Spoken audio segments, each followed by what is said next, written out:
Tracy, and welcome to this program on time management. There's probably no skill that's more closely correlated with success and achievement in every part of your life than the ability to manage your time well.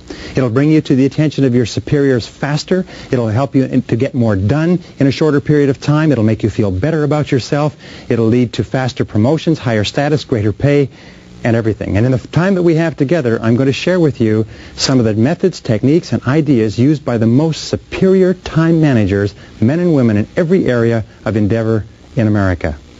Time management is essential to your health as well. Not just your productivity, but you only feel good about yourself to the degree to which you feel you're in control of your time and your life. In fact, the major reason for stress in America is a feeling of being out of control, a feeling of having too much to do and too little time to do it in. In this program, you're going to learn how to gain at least 2 hours per day. You may be able to increase your time management effectiveness by 50% or even double your output.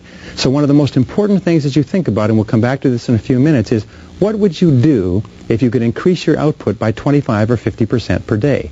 What would it mean to you if you could double your productivity, which you can if you just use these techniques over and over again? Well, there's 4 requirements for you to make these techniques work for you. We call these the 4 Ds. The first D is desire. It's want. You must have a burning desire to be effective at time management. The second D is decision. You must make a decision that you are going to become an expert in this subject. You are going to take this course, you're going to use these materials, you're going to practice them over and over again, because what we have found is in the absence of a decision, nothing ever happens. You need a clear, unequivocal, do-or-die, burn-the-bridges decision that this is a subject that you are going to master. The third D is discipline. You must discipline yourself to practice and repeat over and over again good time management techniques.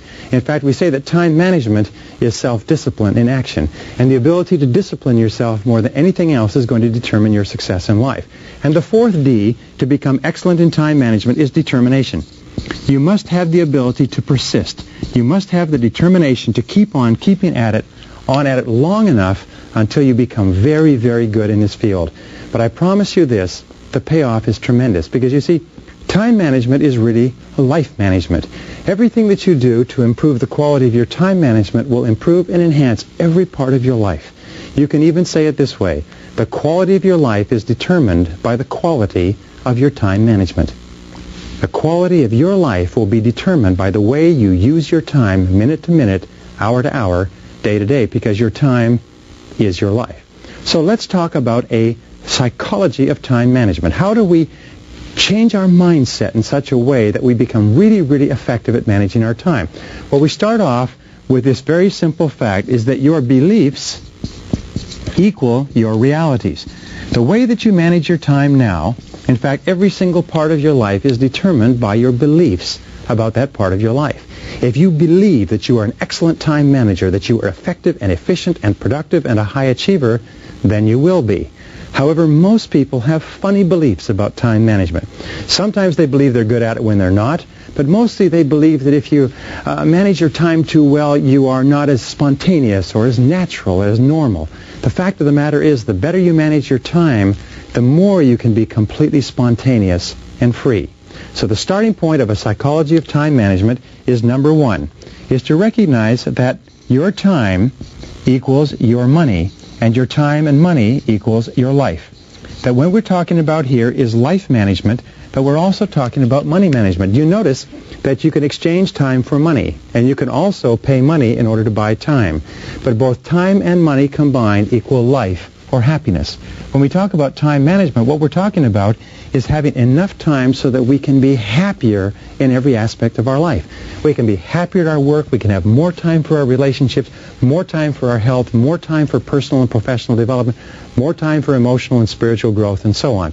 So therefore, when you begin to look upon time, when your belief begins to shift so that you see time as the fundamental resource of life, then your attitude toward the way you use your time begins to change. Now, the second key in the psychology of time management is your self-image. Now, what do we know about self-image? We know that the way you see yourself, your inner mirror, determines your external performance. The way you see yourself, and we have a phenomenon called self-image modification. What does that mean? It means that if you continue to see yourself and think of yourself as an excellent time manager, your external performance begins to change and you begin to use your time more effectively. How do you change your self-image? Well, one of the ways is by questioning and changing your self-ideal. You see, our self-image is largely formed by the people that we admire and look up to, whether we know them personally or read about them or something else. So a good question is, in terms of time management, who do you most admire and respect? Who would you most like to be like? Who do you feel is really well organized and very productive and gets a lot done? What you do is you begin using that person as your ideal and patterning your behavior after the most effective time manager that you know, and surprise, surprise, your own time management starts to get better. And this brings us to the most important part of the human psyche, which is your self-esteem. Now, your self-esteem has been defined many ways, but your self-esteem is largely how much you like yourself, how much you respect yourself, how much you value yourself. And what we've determined is that underlying self-esteem is what is called self-efficacy. Self-efficacy means that you like yourself to the degree to which you feel you are effective at performing what's important to you. So every single act of time management where you feel more effective and more capable and more competent causes your self-esteem to go up. It causes you to like yourself more and makes you more effective, better, more personable, more relaxed, happier in every part of your life. So, again, the fourth key in the psychology of time management is to see yourself as a poor time manager. To start off with and say, imagine for right now that I am a poor time manager, that I'm not particularly good. And the reason for this is simply this.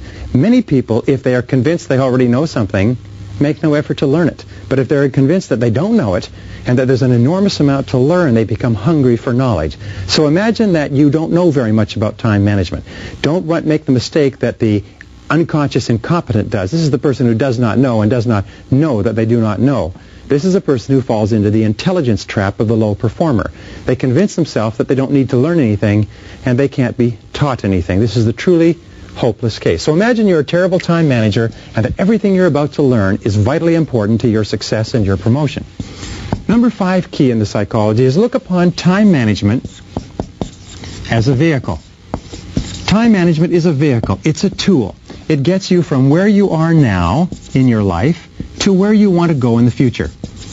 Do you want to increase your income? Do you want to increase your level of performance and output? Do you want to increase the quality of your life, your position, your status? Time management is how you get there. Remember, time management is life management. It's the way you use your time in your life that will determine where you are now, where you'll be in a week, a month, a year, where you'll end up. So look upon it as a vehicle. Look upon it as a calculator or a computer that you can learn to operate in order to get yourself to where you want to go faster and more efficiently. Number 6 is imagine that you can gain 2 hours per day. 2 hours per day will translate into roughly 10 hours per week, and 10 hours per week will translate roughly into about 500 hours per annum.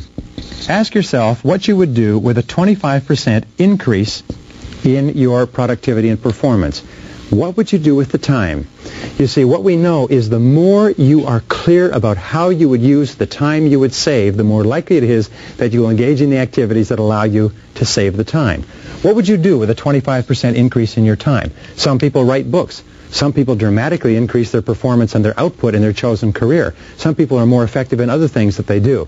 So first of all, decide why you want the time, and the more you want the time, the more intense your desire to get that time, the more likely it is that you'll learn the skills.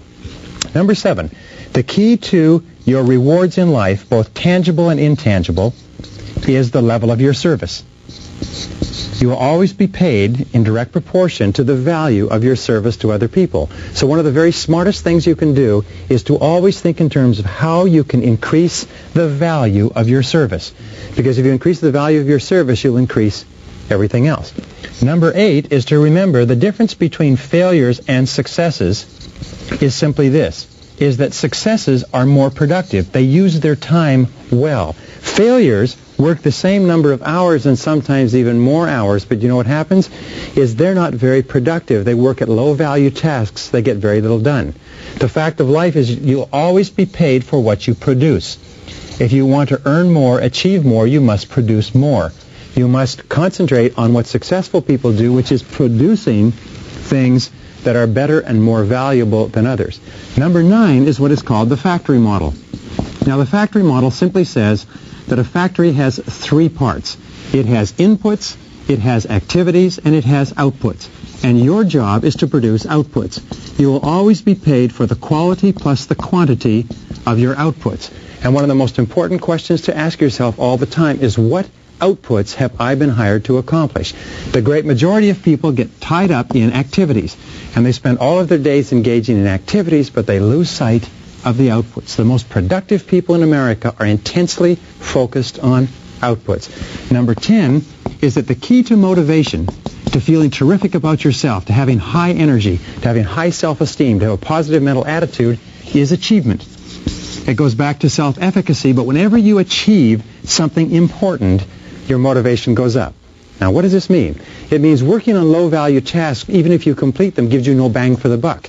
You only get motivation, you only get excitement and enthusiasm when you complete a high-value task. Think in terms of high value, because the psychological impact can be tremendous. Your most positive people are those who are producing and achieving at high levels. Remember that time management is a skill. It's a skill like anything else, which is learnable. Just like you learned how to ride a bicycle or operate a computer or work a calculator or do mathematics, you can learn a time management skill by practice and repetition over and over again, and it'll serve you all the days of your life. By the way, one of the very best uses of time is to develop a skill that enables you to save time for months and even years. Number 12 is new habits of time management or anything else take about 21 days. So make the decision that you're not going to try to change the whole world, but as you go through this program, you're going to pick one time management habit at a time, and you're going to work on that until you have locked it in, and then another, and then another. So when you launch a new habit, launch strongly. Never allow exceptions. Keep at it over and over again until it's locked in, until you feel uncomfortable if you don't do it. Number 13 is to remember this, is that time management is your key to the future. It's your key to the future. Everything that you ever will be is determined by your ability to manage your time. Everything that you could ever want or dream of in life is going to be determined by how you utilize your time between now and there. Number 14, remember that time management, as we said before, is a discipline. Time management is a series of habits that require repetition and practice, and the ability to manage your time is a measure of self-control, self-mastery, self-discipline. It's a measure of your overall character. Every single act of self-discipline in managing your time better increases your ability to discipline yourself in every other area. Every single time management skill that you learn increases your ability to use other time management skills. But every laxity in discipline in time management causes your level of discipline in other areas to decrease simultaneously. It's very, very important. Number 15. There's a direct relationship between the amount of control that you feel that you have in your life and the amount of freedom that you feel that you have. We have what we call the law of control, which says that you feel positive about yourself to the degree to which you feel you're in control of your own life. And you feel negative about yourself to the degree to which you feel you are out of control. We say that you have the same sense of freedom. The more you feel in control, the freer you feel, and the more is your positive mental attitude. You feel more positive about yourself to the degree to which you feel you're in control, and you feel negative, you have a negative mental attitude to the degree to which you feel you're out of control. And time management gives you control. Number 16, remember the only time you'll ever have is now. Don't worry about the past. Discard past labels with regard to time management. Focus on today, this hour, this minute, and manage your time now, and the future will take care of itself. Number 17, remember the key to leadership is 2 things. The first is performance. The key to leadership is the ability to get the job done. And the second part of leadership is results. Intense result orientation. Number 18, we're getting to the end, is set a good example. Imagine yourself as a role model for others. One of the very best ways to teach yourself time management is to look upon yourself as a role model. And number 19, remember this, the greatest motivator for becoming good at time management is that there are high payoffs involved. High payoffs in terms of earning more money, feeling more satisfied, being happier, having higher levels of self-esteem, feeling terrific about yourself, coming to the attention of your superiors. When you become excellent in time management, your future is literally guaranteed.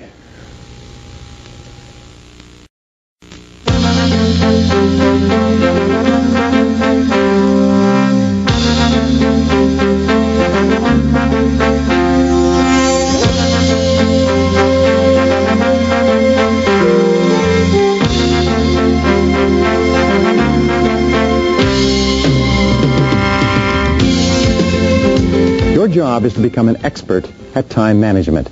And to become an expert at time management means that you have to become excellent at setting very clear goals and objectives for every area of your personal and especially your work life. In fact, your ability to set goals and clear objectives can increase your productivity by as much as 50%, literally overnight, by becoming far more clear about what it is you're trying to do and how you're trying to do it. We always encourage people to ask, what am I trying to do? How am I trying to do it? What am I trying to do? How am I trying to do it? And as many as 80% of people working today are not really clear about the answers to those two questions. In fact, if you ask what the major source of stress is in the American workplace, interviewing thousands of workers, it's not knowing what's expected. Not knowing what's expected. So your ability to set very clear goals and objectives for your work is going to have more of an effect on what you produce than anything you can imagine. In fact, the very worst waste of time is to do very well what need not be done at all. So we talk about goals and objectives. We start off with what we call MBO, or management by objectives.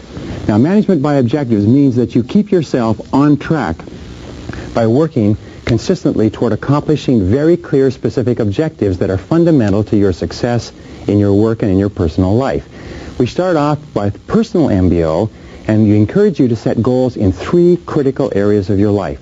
The 3 critical areas are, first of all, you need goals in your personal areas, your personal and family. These are your reasons why. Why are you doing what you're doing? Why are you working at what you're working? What's the purpose of your life? People who are the most productive in their work lives are perfectly clear about why they're doing what they do. Now, the second part of your goals, or the second type of goals, are what we call your career and your financial goals. And these are what we call the how. These are how you get from where you are to where you want to be. These are how you achieve what you want to accomplish. And the third type of goals that you have to set are your personal and professional development goals. These personal and professional development goals are the what. By learning the what, you learn how to do the how, and the how enables you to have the why. So when we talk about management by objectives, there are 4 keys to management by objectives. For anything that you have to do, here's the 4. First is definition. What is it that you're trying to accomplish? What is it that you're trying to accomplish? Be very clear, and be clear on paper. Number 2 is a clear measure. How are you going to know that you've accomplished it? If you're setting objectives with someone else, or someone else is setting objectives with you, be very adamant. If you take a job, say, what do I have to do in order to get a raise, in order to get paid more money? The third is a plan. How are you going to get from where you are to where you want to go? And the fourth is very simple.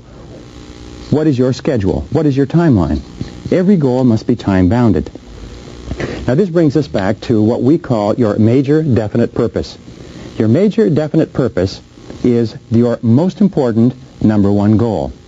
So in setting your life and organizing your life to manage by objectives, we say, first of all, ask yourself, what would I want to be, have, or do in every area of my life if I had unlimited time, unlimited money, unlimited resources? Create for yourself a dream list. Write down everything that you would want to be or have or do in the next 5 or 10 or 15, 20 years, or in your whole life. Then take and go over that list and say, what one great thing would I dare to dream if I knew I could not fail? What one great thing would I want to accomplish if I knew I could not fail? And make that your major definite purpose. Once you have a clear sense of your objectives and your goals and what are most important, then you can sit down, begin to organize your life, and your productivity is going to go up dramatically. In fact, we say, if we take number 2, we say that the key to life is goal setting, because goal setting is the master skill. Goal setting is the master skill. your ability to set goals and to make written plans for their accomplishment is more important to you than any other single skill. An average person with very clear goals and plans is going to supersede and do far better than a superior person who doesn't have them. My wife has a sure-shot camera. Now, a sure-shot camera is beautiful in that it is calibrated so that when you aim it at something, it focuses automatically. A friend of mine who's a professional photographer and wins international prizes has a $10,000 Hasselblad.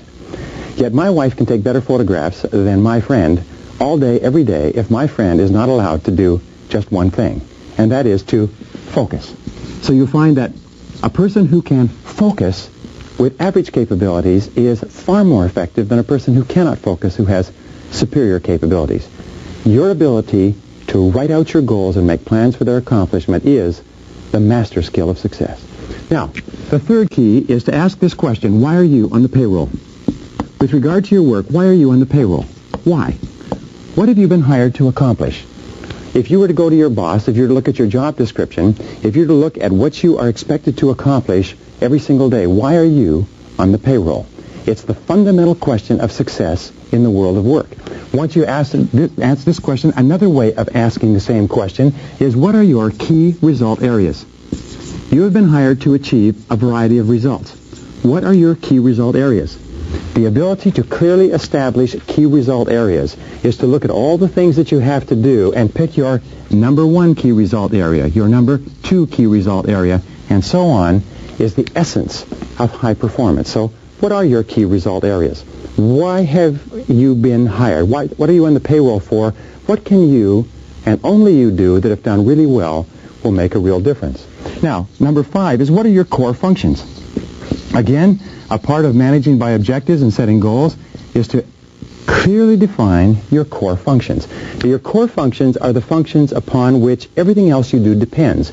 If these are done extremely well, that everything else is secondary to it. For example, the core function of a salesperson may be seeing qualified prospects and making presentations. If the salesperson does that, then the sales, the orders, the implementation, the service, the revenues, everything else will take care of that. So ask yourself, what are my core functions? Because the natural tendency of most people is to focus on ancillary functions and become very busy engaged in activities and lose sight of their goals. Then one of the most common mistakes of mankind is to forget what you originally started out to do and get sidetracked into other things of lesser importance. Now, the 6th thing is to ask yourself, what are your output responsibilities? What are your output responsibilities? What does that mean? That means, what outputs has your personal factory been put on the payroll to produce? What are the outputs that are expected of you? There are 4 ways that you define an output. The first is that it is under your control. An output is something that you can do, that you don't need anybody else's permission for, but you control the job totally. If you don't do it, it's not done. A second way that you can define an output is that it becomes an input for someone else. Every output is a completed job. We call this a completed staff function. In other words, when it's done, it goes from you to someone else, and someone else has to use it as part of their work or their life. The output of a factory may be a finished product. The output of a lawyer may be a completed brief. The output of an accountant may be a financial statement, and so on. The third is that an output is measurable. An objective third party can tell whether or not it has been accomplished. Someone can come along and say, yes, it's done, or no, it hasn't been done. So how would you measure your output responsibilities? And number 4, critically important, your success or lack of success in your work and your career is determined by the quality and quantity of your outputs. So we are on the payroll in every case to produce outputs that are under our control, that are measurable, that become an input for someone else, and which determine our success. Remember, we are not on the payroll to perform activities, to socialize, to get along, but to get the job done and to produce the most important key result areas. Now, the next question that you have to ask, question number 7, is, who are your customers? You see, we are all in the business of customer satisfaction. Robert W. Service said that everybody makes their living by selling something to someone. So who are your customers? And who do you have to satisfy in order to be promoted? You see, your customers are the people who determine your success or failure in your career. Sam Walton was once asked by a journalist, wasn't it nice to be at the top of your corporation and not to have to worry about pleasing anybody else? And you know what he said? He said, you're wrong. He said, I have to please my customers every single day. He said, and there comes one walking through the door right now. And he pointed to someone walking through the door of a Walmart store. He said, that's the person I work for. That's my boss. That's the customer, the satisfaction of whom determines everything that happens to me. Now, principle number 8 is what do we call a 6-step method of setting goals. And it's very, very simple, but it's simply this. Step number 1 is to write out all the goals you can think of. What are all the things that you want to do? Step number 2 is to set priorities. Of all these goals, which are most important? Step number 3 is to write out and create plans for accomplishing your most important goals. Step number 4 is to set priorities on your plans and activities. Step number 5 is to schedule your plans, decide what you're going to do and when, and step number 6 is to implement, is to get busy. Now, this seems very simple, but the very act of doing this can change your whole life and your whole career. Every single person needs a series of goals. You need 10-year goals. You need 5-year goals. You need 3-year goals. You need 1-year goals, and you need 6-month goals. You even need lifetime goals. You need goals that organize every part of your life. One of the great exercises in life is to write your own obituary and ask yourself where you want to be in 3, 5, 10 years, or what do you want to be read over your grave? What kind of a person do you want to become? Sometimes people say, well, we can't set goals like this because they're too big or they're too challenging or they're too impossible. But here's the question, is what one great thing would you dare to dream if you knew you could not fail? There are no such thing as unrealistic goals, only unrealistic time frames. Now, number 10 is ask yourself, what are the obstacles that stand between you and your goals? What are the obstacles that stand between you and your goals? What is stopping you from getting from where you are to where you want to go? And what is the number one obstacle? What is the biggest single obstacle, and what could you do starting today to remove it? Number 11 is what people do you need to work with to achieve your goal? Whose cooperation do you require in order to accomplish your goal, and what's in it for them? Who are the most important people? The members of your family, the members of your company, the people you work with, your boss, and so on. But who are the people whose cooperation you require? And the 12th question is, what additional knowledge do you require in order to achieve your goal? What knowledge, what skills, what information, and what is the number one knowledge, skills, and information that you require in order to get from where you are to where you want to go?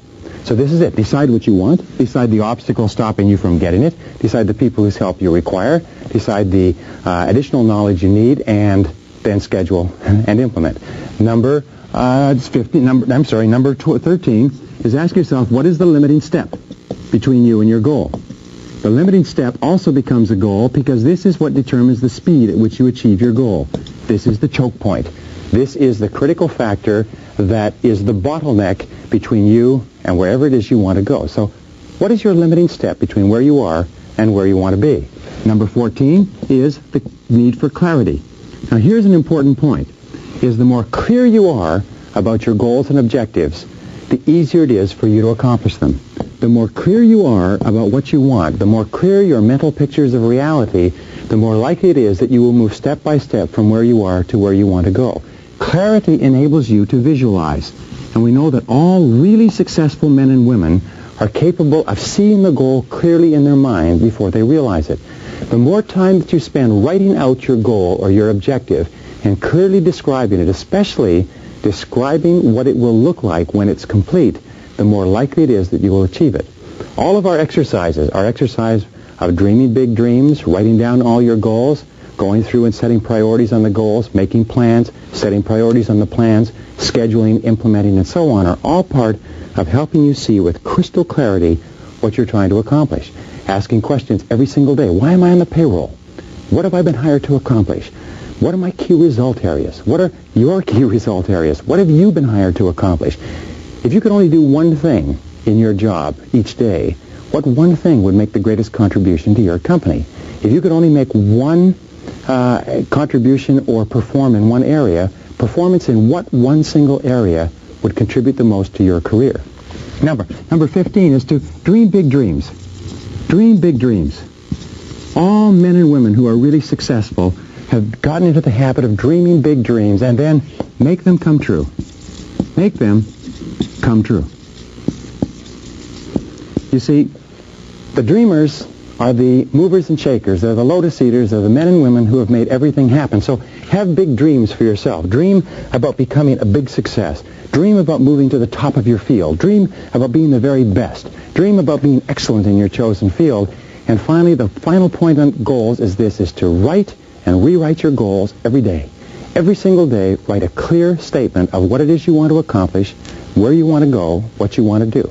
If someone were to wake you up at 3 o'clock in the morning and say, what do you want to do with your life? What are your major goals? What's your major definite purpose? You should be able to tell them just like that. This is what I want to accomplish and when I want to accomplish it and how I'll measure it and how it will be done. So write and rewrite your goals every morning. Review those goals at the end of every day. Plan and organize your time every minute. And develop within yourself the goal-setting master skill of success.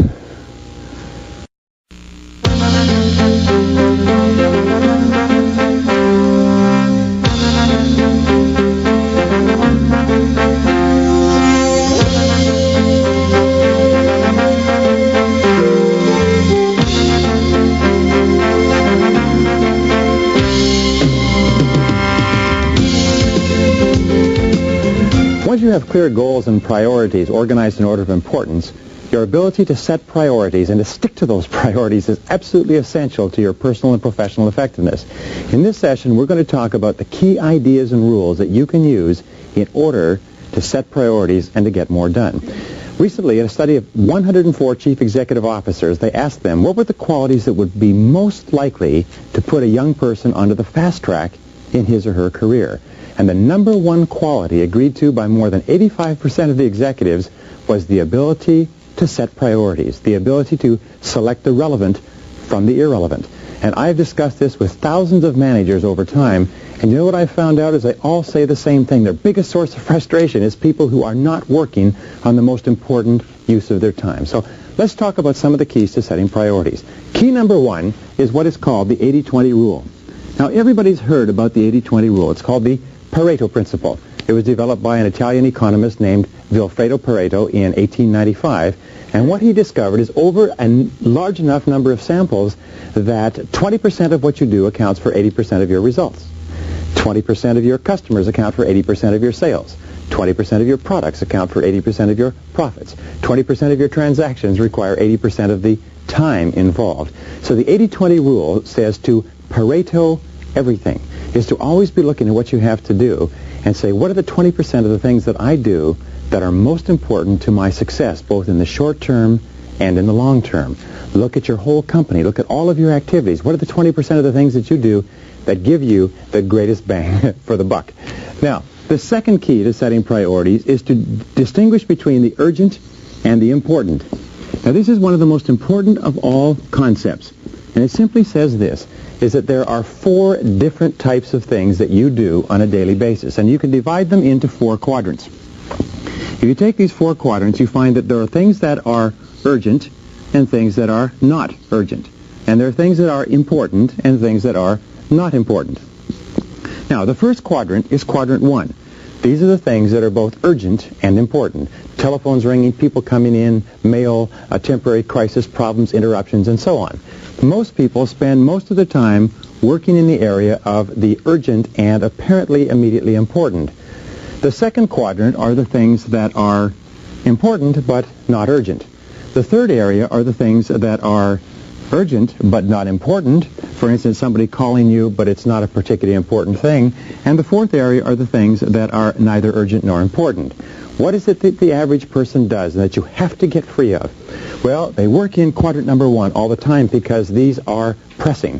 When they get caught up with quadrant number 1, they drop to quadrant number 3, and they do what is urgent but not important.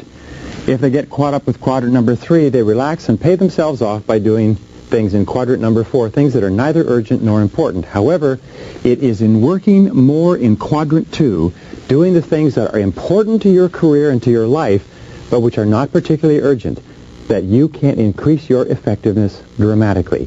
These are working on your personal and professional skills, spending time with your family, working on long-term reports, upgrading your abilities, and so on. The things that are important but not urgent are the most vital things to your long-term future. So a critical part of setting priorities is to ask yourself, what are the important things that I have to do but which are not urgent? Because remember this, important but not urgent will eventually be very urgent, and sometimes it will be too late.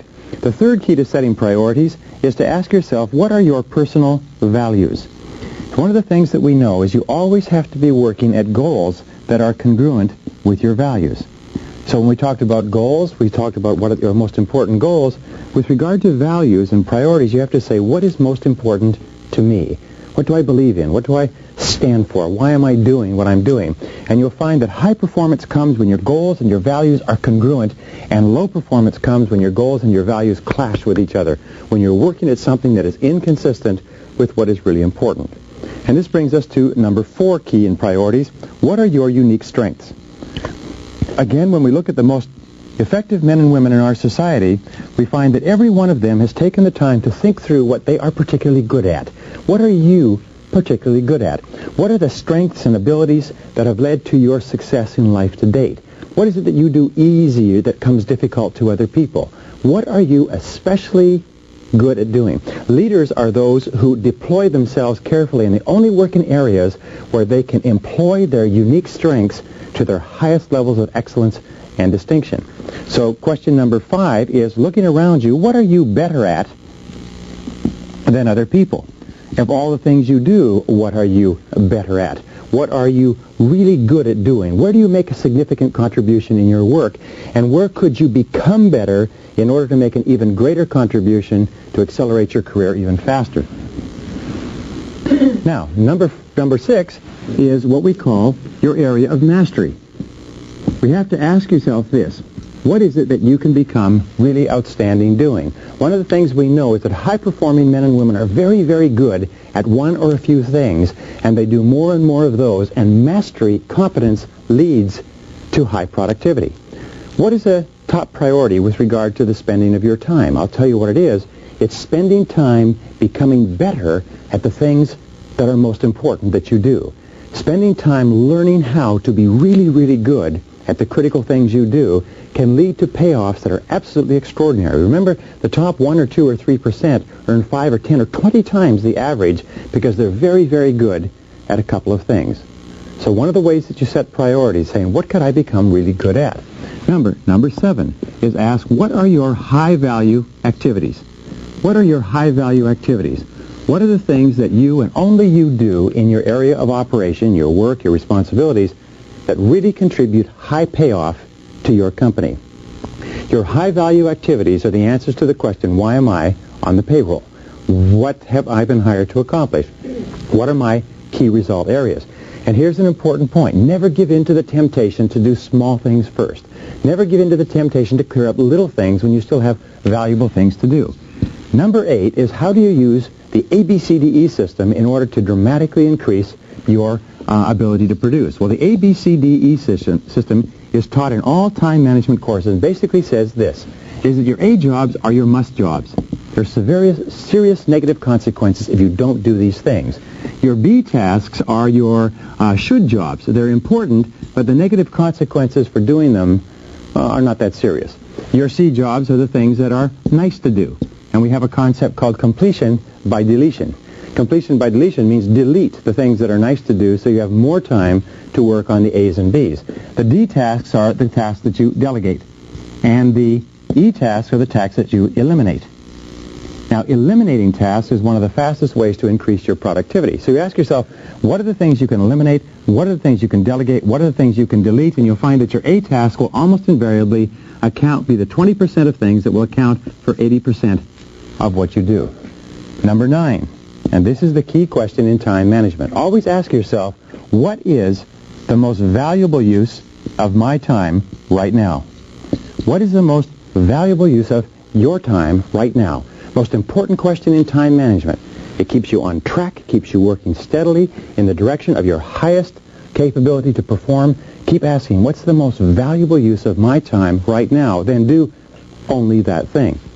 This brings us to priority setting idea number 10 is do the right things rather than doing things right. As we've said before, the very worst thing in the world is to do very well what need not be done at all. And if it's not worth doing, it's not worth doing right.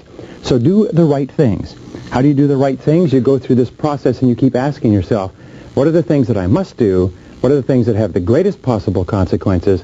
What are the things that account for the 80% of the value of the things that I do? And do the right things rather than the fun things, the easy things, the convenient things. Key number 11 to setting priorities is to do first things first. And stay with those things until they're complete. Do first things first. And stay with those things until they're complete. Do first things first and second things not at all. Now, the 12th key to setting priorities is the quality of courage. The quality of courage is the indispensable quality of leadership, and it means to have the courage to put off doing the things that are of low contribution and focus your mind, your time, your attention on doing the things that make the greatest contribution. It takes a lot of courage to set priorities and to stick to it. But each time you do it develops the quality of courage. This leads us to number 13, which requires courage, and it is the establishment of posteriorities. You see, if you're going to set priorities, you also have to set posteriorities. The basic rule is this, is you can't start doing one thing unless you stop doing something else. What you have to do is you have to discard the past. You have to say, what are the things I'm going to stop doing? The people I'm going to stop associating with, the jobs I'm going to stop working on, and you have to establish them as posteriorities that may or may not have been relevant in the past, but which are not relevant to the future. They are not important in their consequences. Number 14 in setting priorities, always choose the future over the past. Always choose the future over the past. Always choose the opportunities of tomorrow rather than the problems of yesterday. Do you know that 80% of people spend their time working on solving the problems of yesterday or finding out who's to blame for them? When everything's go wrong, always ask yourself, where do we go from here? What is the future? What do we do tomorrow, the next day? How do we solve it? Keep yourself solution-oriented, future-oriented, rather than present and past-oriented. 15th key to priorities is to focus on opportunities. Ask yourself, since you're going to have to live the rest of your life in the future, what are the opportunities of tomorrow? What are the things that you can do today that will lead to great payoffs in the future, based on everything that you know? Think always in terms of future orientation. It's the hallmark of the superior thinker. Where do we go from here? What do we do from here? Now, number 16 is to consider the futurity of all present events. The futurity of all present events. Futurity simply asks the question, what is the positive potential future impact of what I'm doing? In one of the most longitudinal studies on success, what they found was that men and women who were very successful had what they called long-time perspective. They found that cross-culturally, throughout all social, economics, and racial groups, people who had the longest time perspective were always the men and women who accomplished the most. Now, what did this mean? It meant that everything that they did on a day-to-day basis, they asked themselves, how is this likely to affect me 1 year, 5 years, 10 years, 20 years out? And the longer the time perspective, the more likely it was that those people would move up socioeconomically. They also found that people who had short time perspective, people who were only thinking about how these things would affect them today, people, if you like, were always looking for the things that were fun and easy rather than the things that were long-term and required tremendous discipline and were hard but had long payoffs. The people who concentrated on the short term were always the least successful people. The people with the long time perspective were the most successful. Remember, success, by the way, is an attitude. And the critical attitude that you need to develop to be a great success in your life is to think in terms of the long term. Practice delayed gratification. Work hard today in order to enjoy the benefits tomorrow. And one of the ways of setting priorities is saying, what is the most important use of my time right now with regard to the long term, and then do that.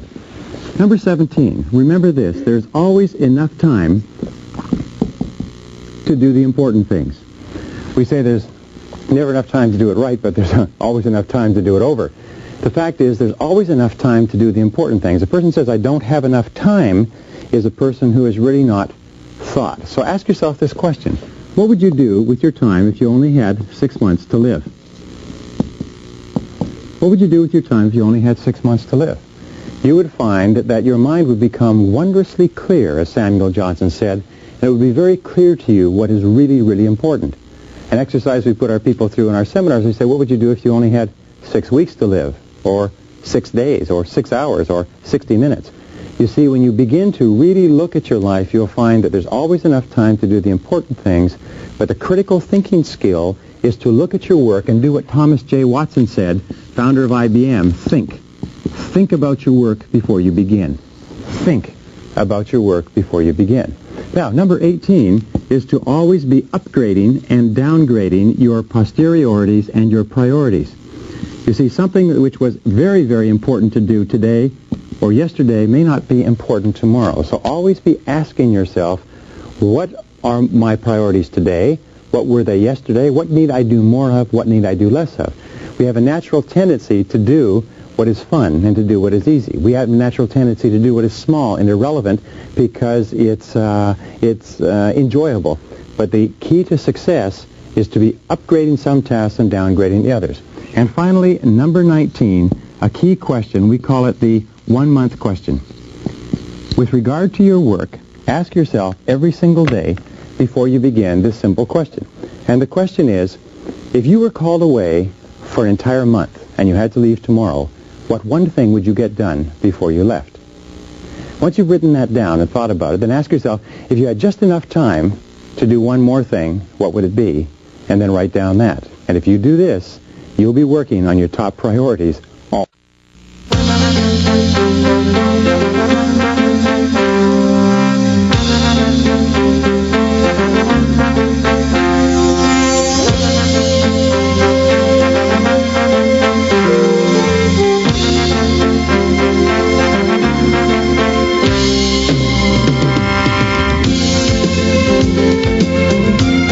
It's been said that action without thinking and planning is the cause of every failure. But the flip side of that is that action preceded by thinking and planning is the reason for every great success.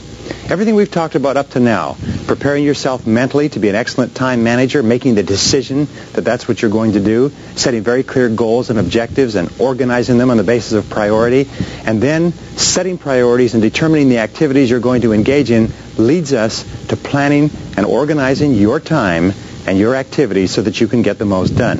And the starting point of time management is what is called the neatness habit. Now, the neatness habit simply says that you can as much as double your productivity by increasing your level of neatness. That neatness means that you clean your workplace so that it is spotless and that all you have in front of you is one specific task when you begin work. In fact, there have been lots of studies done on the subject of neatness, and over again we come back to the fact that neatness gives you self-esteem, it gives you a feeling of personal pride, it makes you look effective, it makes people see you as effective, it improves your self-image, and increases your output. So one of the questions you always want to ask yourself when you look at your workplace is, what kind of a person works at that workplace? If you look in your briefcase, you should ask yourself, what kind of a person owns that briefcase? Look at your car. What kind of a person drives that car? Because the things around you correspond exactly to the state of your mind. You know what we have found is that a cluttered desk equals a cluttered mind. A cluttered desk, a cluttered purse, a cluttered car equals a cluttered mind. So the starting point of planning and organizing is to get really neat. Neatness is the key. It's the core personal productivity habit. Now, sometimes people say, ho, ho, ho, they say, well, I know where everything is. Do you know what we have found? We have found that the person is spending so much of their mental capacity keeping what is lost organized and remembering where everything is that they don't have as much of their mental capacity available to do the work that they're paid for. And if they're productive working in a messy environment, think how much more productive they would be working in a neat environment. Now, here was the second point. Is in a recent study, 50 out of 52 senior executives said they would not promote a person with a messy desk or a messy work environment. They said that they would not even give that person important responsibilities because they would not trust the person to do the job well. In fact, the tendency to work in a messy work environment can actually sabotage your profession because it holds you back from getting the opportunities that you need to be really successful. So, here is a rule. The rule in personal neatness is when you're done, put it away. Whenever you're done with anything, put it away. I have worked with Swiss chefs who've been trained in the Swiss cooking school in Geneva, and one of the things that they do is before they cook, they bring out every single thing that they need, they use it, and they put every single thing away in sequence. When you work, you will find that good craftsmen, really effective and efficient people, do it and they put it away. We say to our children, complete your transactions. Whatever you start, finish and put it away. Our children, by the way, go to a school called Montessori. Montessori builds children so they come out with tremendous levels of self-esteem and self-confidence, and their key is this, is from the age of 3, they have them engage in tasks where they start it, do it, and put it away. Start it and do it and put it away. Now, each time you finish a task and put it away, do you know what you feel like? You feel like a winner. When you feel like a winner, it excites you and enthuses you and wants you to and gets you wanting to do even more. So putting your tasks away is a powerful way to pump up your own self-esteem. The rule is, when you've completed it, do it away. Put it away. Number 4 is whatever task you're working on, handle it only once. Handle it only once. This is one of the most powerful of time management tools. It means if you're going to pick up a piece of paper of any kind, do something with it. If you cannot act on the piece of paper or complete it, at least do something with it which moves it along one stage in the work process. Many studies show that the average executive picks up an important piece of paper as many as 5 times before he or she acts on it. Do you know what that means? It means that you increase the amount of time necessary to deal with a piece of paper by as much as 500% by simply avoiding dealing with it when you pick it up the first time. So here's a very simple, powerful system that's been developed with regard to papers, and it's called the TRAF system. The TRAF system has 4 letters, T-R-A-F. T stands for toss. Put it in the wastebasket. Tossing is one of the most powerful things that you can do. Ask yourself, what would happen if I couldn't find this piece of paper again? Do I really need this piece of paper? Does it need to be filed? Am I going to examine it or read it? Do you know what one of the biggest problems in the American workplace is today? It's called pile-itis. Pile-itis means we keep piling up things that we think that we're going to read or use sometime and we never do. So use your wastebasket generously. Here's your basic rule. When in doubt, toss it out. Now, number 3 is refer. Refer it or delegate it to someone else. If it's not your job, or you can give it to someone else or pass it on to someone else, by all means pass it on to them rather than sitting and thinking about it yourself. Peter Drucker says that the average person has to delegate everything that is possible so that you'll have enough time to do the 1 or 2 things that make a big difference. The 3rd letter is A, is action. Now, if you're going to take action on it, have what is called an action file. An action file is, in my estimation, a red file. I use that. And these are things that you're going to work on, but perhaps you can't work on them now, so you move it along one step by putting it in your action file for work later. And the 4th step is file. Now, here's the critical rule. Only 80% of everything that is filed is never used again. It's never called for again, and it's never required again. So again, ask yourself, before you assign that and create work for someone else in filing something, by all means say, are we ever going to need this again? If we're not going to need it again, throw it away. Ask yourself another question. If we really needed this, if it was a terrible emergency, could we get it back again? Could we call somebody? Could we pick it up? And if you could, throw it away. 80% of what you file will never be seen again. Now, number 6 in planning and organizing is preparation. Before you begin to work, have everything that you need. Have everything at hand. Again, look upon yourself as a craftsman or a craftswoman, and what you'll find is the very best workers prepare everything. They have their pens, their papers, their calculators, their details, their files. Everything they need is at hand so that they can sit down and they can work without getting up. Your poor workers, by the way, are always having to get up and get something and come back, and get up and get something and come back, and then they get distracted, and then they get diverted, then they do something else, and they get very little done. Remember, there's a 1-to-1 relationship between what you produce, your outputs, and what you get paid, and how good you feel about yourself. So prepare everything before you begin. Now, the 7th key is have time management tools. Now, there are specific time management tools that everybody needs to have. The first time management tool is what is called a master list. Now, you can create a master list just by buying a spiral notebook. You buy a spiral notebook, and every single thing you can ever think to write to do, you write down in that spiral notebook, and you keep this as a catch-all system so that when you have other time, you take it out of the master list and you delegate it to specific days. The second thing that you need is a calendar. You need to be able to organize your time. And the third thing you need tied into the calendar and the master list is a daily list. Now, your daily list is actually your blueprint for the day. Your daily list is what tells you what you're going to do from the beginning of the day to the end of the day. And your daily list is tied into your goals, to your major priorities, and is what you do your A, B, C, D, E's and your 80-20s on. So a daily list is the foundation or the blueprint for your productivity during the course of the day. Now, here's the rule with regard to the daily list. First of all, never work without a daily list. Second of all, prepare your daily list the night before so that your subconscious can work on it the night before, during the night while you're asleep. Now, the eighth key here is the 45-file system. So you'll never forget anything again. The 45-file system says get yourself 45 hanging files. The hanging files have 31 files, which equal days of the month.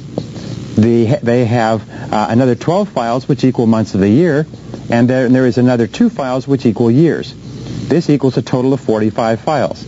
Then what you do is you have something coming up in a few months. Very simple. You simply stick it into that month. When that month comes, you take it and you divide it up into days. If it's 2 years ahead, you divide it into years, and you'll never forget another task. Now, number 9. Key to success is work nonstop. Once you get started, work nonstop.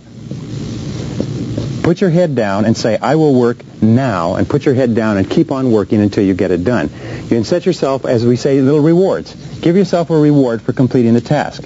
Train yourself like a Pavlovian dog, and avoid the tendency, by the way, to fall into what is called Parkinson's law, where that work expands to fill the time allotted for it. You concentrate on getting the work done in a smaller period of time rather than allowing the work to expand like an accordion to fill the time that you have necessary. Number 10 key to planning and organizing. Remember that planning saves 4 minutes for every 1 minute that you spend in planning. Very often people will say, well, I don't have time to plan. I really don't have the time to plan because I'm so busy. What we have found is that it's very hard to spend more than 10 or 12 minutes a day planning in advance, making out a list, organizing the list by priority, and organizing your workplace.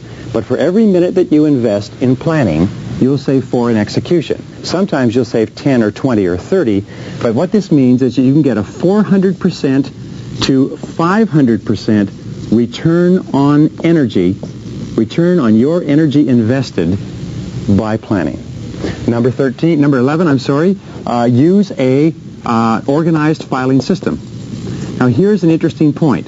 Many filing systems are so poor that it takes the average executive in the average company 30% of their time looking for lost files. 30% of the time in the average organization is spent looking for misplaced items that have been lost somewhere. So what you need is a filing system, and the simplest of all is an alphabetical, an ABC type of system, where every file is listed alphabetically, and second to that you need a Rolodex. If you're at home, you need the same little system. You can buy a Rolodex in any stationery store, and what this does, it shows you alphabetically where each file is. So therefore, when you create a file, you create a card in your Rolodex that tells you where you can find the file. The basic rule is the rule of 5. It says that you should be able to retrieve any file in your office, any piece of paper, within 5 minutes, or you are suffering from malorganization. Number 12 is what is called prime time. Now, one of the keys to planning and organizing is prime time, and there's 2 types. There's both internal prime time and there's external prime time. Internal prime time is when you are at your best. Organize the most important things that you have to do in the course of a day when you feel the best, usually in the morning. But some people are best in the afternoon, some people are best in the evening. Some people work at the very best first thing in the morning at 5 or 6 a.m. So what is your internal prime time where you are the most productive? Second of all, ask what is the external prime time. This is where your customers, where your boss, where your staff are most accessible and available. If you're in sales, your external prime time is when you can see your customers. If you are in any particular profession where your customers are accustomed to seeing you at a certain time, this is your external prime time that you need to plan and organize your life around. But see if you can't coordinate both your internal and your external prime time.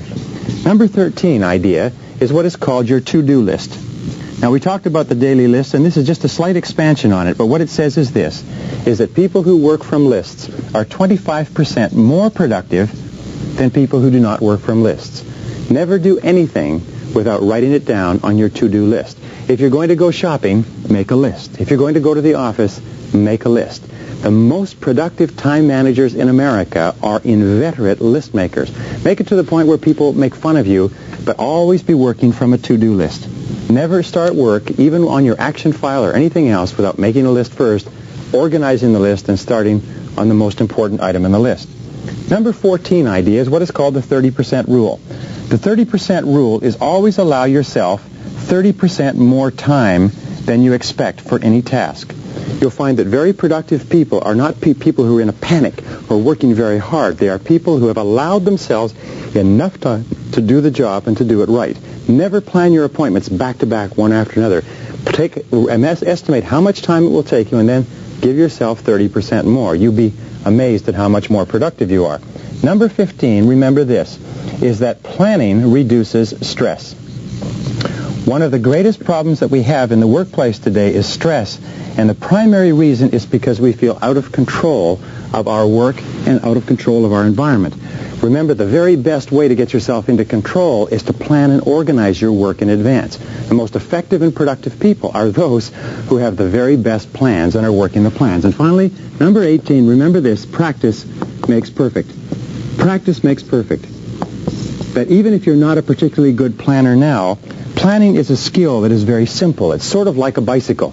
Riding a bicycle or typing with a typewriter, you can make the decision if you desire. Remember the 4 Ds. If you really want it, if you make the decision, if you discipline yourself, and if you're determined enough, you can become absolutely excellent at practice. Absolutely excellent at planning and organizing, and you can so dramatically increase your productivity and performance that today you cannot even imagine it. Give it a try.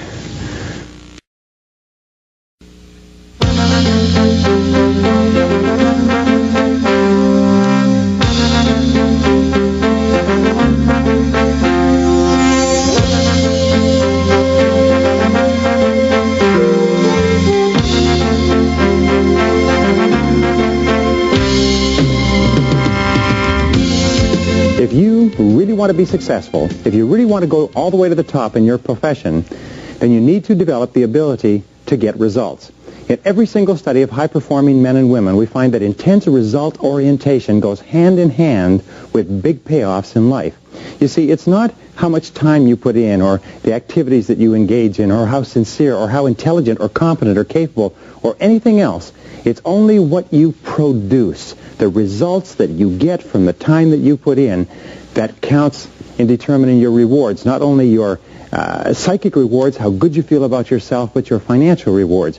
You're always paid in direct proportion to the quality and the quantity of the results that you produce. So let's start off talking about getting things done with point number 1. Point number 1 is that your rewards in life will always equal your results. As we call this the law of sowing and reaping, the law of cause and effect, that the cause of everything that happens to you is your ability to get results, and these are your rewards. If you want to increase the quality and quantity of your rewards, you have to think all the time about increasing the quality and quantity of your results. Now, the second point is this, is that most people are very unproductive. Most people could not do a full day's work if their life depended upon it. In fact, every study that I've ever seen suggests that the average person works at only 50% of capacity. In fact, in most work environments, about 30% of all the work time is spent in socializing, gossiping, wasting time, talking, chit-chatting, hanging around the water fountain, reading the newspaper, drinking coffee, and so on. What does it mean to you? It means if the average person is working at 50% or less of capacity, there are tremendous opportunities for you, if you'll do some of the things that we talk about, to rapidly move ahead of other people. Now, the third key, and we talked about it last time, is that the starting point of high productivity, the starting point of getting things done, is the quality of neatness. The quality of neatness means that you start with a clean desk and you end with a clean desk. You start with a clean briefcase and you end with a clean briefcase. You take the time to make sure that your entire working environment looks neat and professional and productive and effective. Remember this, it's not just what you do, but it's the perception of other people of what you do that counts. I read a story by a self-made millionaire who said that he built 5 successful companies, and one of their critical rules was that every single person kept a clean desk. Now, the fourth key in getting things done is the importance of focus. Focus, which leads to clarity. Now, we talk about this over and over again. Focus means that you're absolutely clear about what you're trying to accomplish. Focus means that you're absolutely clear about your key result areas and why you're on the payroll. We say that fuzzy focus leads to fuzzy results. Clear focus leads to clear results. And this means that you take the time to think. You take the time to think through, why am I on the payroll? What have I been hired to accomplish? What are my key result areas? What are my core functions? What are the 20% of the things that I do that account for 80% of my results? And so on. So the starting point in getting things done is focus and clarity. I call this it's like adjusting the camera all the time, so you keep your focus very, very clear. The fifth key to high productivity is concentration. Now, concentration is, in reality, where all the work in time management leads us to. It is the ability to concentrate 100% on one thing, setting priorities, the most important thing, and to stay with that single task until it's finished. Concentration means moving forward in a straight line toward the goals and objectives that you've clearly identified. It means concentrating without diversion or distraction. Focus and concentration. I believe in 25 years of research that the reasons for success and happiness in life are focus and concentration. The reasons for lack of success and unhappiness are lack of focus, lack of concentration. Which brings us to number 6, and that is task completion. Now, what we know about task completion is that not only is it the key to the future, not only is it the key to getting more and greater and better opportunities, but important task completion, doing something that's important to you and carrying it through and finishing it 100% at the end, is a source of energy, enthusiasm, and high self-esteem. Men and women who are working consistently on getting important things done and staying with it till they're complete are more positive, they're more optimistic, they're more self-confident, they have more belief in self-assurance in themselves, and they get more opportunities to complete more tasks. Now, here's the flip side, is completing low-priority tasks leads to stress. If you work and you get a lot of little things done, but they're not moving you toward the accomplishment of things that are really important to you, what happens is you just feel crummy as a result. So this brings us to number 7. Number 7 is the quality of perseverance. You need to persevere and persist single-mindedly toward the completion of your important task, because we say that the ability to concentrate is a discipline, and perseverance or persistence is self-discipline in action. You see, anybody can start off to do a job, but your ability to keep in there and keep slogging and stay with it and refuse to budge and keep moving is the critical factor of high performance. Principle number 8 in getting things done is remember that the average person, especially executives, pick up an important piece of paper or task as many as 5 times before they actually complete work on the task. What does this mean? It means that if you pick up the task and you focus single-mindedly on that, and it's your most important, and you concentrate on it till it's complete, you can give yourself a 500% savings in time or increase in productivity. This has been proven in study after study after study that the fastest way to increase your output is to pick up a task and to stay with that task instead of picking it up and coming back and picking it up and coming back and so on. Number 9 is the importance of developing a compulsion to closure. A compulsion to closure is a commitment before you begin that I will stay with this task until it's finished. You will put your head down and you will hammer and hammer and hammer until it's finished. And one of the ways to do this is to train yourself with a series of rewards.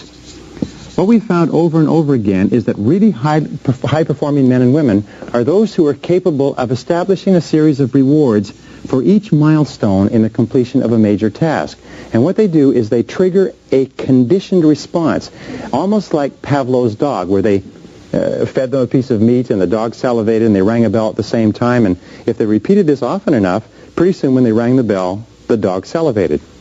If you continue to set up a reward structure for yourself for the completion of small and large tasks, you know what happens? Is that you eventually salivate and get excited, motivated, and enthused when you're working on something that's important. Now, number 10 is to develop what is called an affirmation or a mental trick to keep yourself working. And the most powerful of all are the words, back to work. Whenever you find your attention drifting, say to yourself very strongly, back to work. Back to work. Somebody comes in and wants to talk to you, you say to that person, I'm sorry, but I have to get back to work. And your boss comes in, you say, boss, I'd like to spend a lot of time talking, but I have to get back to work. Get to be known as the person, little Mr. or Mrs. Back to Work. Because the thing is, when you keep repeating back to work, back to work, back to work, you program those words into your subconscious mind, and they actually activate and push you forward and get you back into the job rather than diverting your attention to doing something that's fun and easy. Now, the 11th key to getting things done is terribly important. It's called chunks of time. Is to do important tasks, especially the important tasks which are not particularly urgent, the tasks that can contribute the very most to your long-term future, you need chunks of unbroken, sustained time. Any decision involving other people requires a lot of time and thought and discussion. Any proposal, any report, learning any critical subject, gathering information requires chunks of time, minimum of 60 to 90-minute chunks of time. Now, successful men and women are those who structure their days so that they get these chunks of time. And in my experience, let me give you 4 ideas that you can use. Number 1 is come in early in the morning, or number 2 is to stay at home early in the morning. Get up at 5 or 6 and work for an hour, hour and a half, 2 hours. Come in early before anybody else. Work at lunchtime. When everybody goes out for lunch, the office becomes quiet, close your door, put your head down, and work. People in my office and people in other offices will often take do not disturb signs and hang them on the wall or hang them on their doors, and what they will say is do not disturb, and they'll take a quiet time of an hour to 2 hours in the morning and perhaps also in the afternoon. The next, probably the 5th chunk of time that you can get is stay after work and work for a couple of hours. Remember, 1 unbroken hour is worth 3 hours in a work environment with interruptions. So if you can break yourself 1-hour chunks here and there, you can dramatically increase your productivity. Number 12, develop the body language of high productivity. What we have found is that there is a certain physiology. In other words, if you sit up straight and erect and strong and clear-eyed and move forward on your chair and sit up to your desk with your back straight, it's very hard not to be productive. But if you lean back, if you slump down, if you put up your feet, you find your whole body relaxing too. So develop and maintain the body language or physiology of high performance. Number 13 key to getting things done is called single handling. Now, single handling is probably one of the most important time management techniques ever developed. It simply says that when you pick up a task, don't pick it up unless you're ready to stay with it and to work on it until it's finished. And once you pick it up, discipline yourself, force yourself to stay at that task and stay at that task and keep at it until the task is done. In fact, the studies show that you will increase your overall output and productivity by 50% the very day that you begin adamantly single-handling every single task. Single-handling comes from several studies. It is the ultimate expression of concentration in work, and it's absolutely outstanding. Number 14 is concentrate on those areas where superior performance will bring outstanding results. Concentrate on those areas where superior performance will bring outstanding results. Concentrate on those areas where you can really make a difference. Ask yourself this question: what can I, and only I, do that if done really well will make an extraordinary contribution?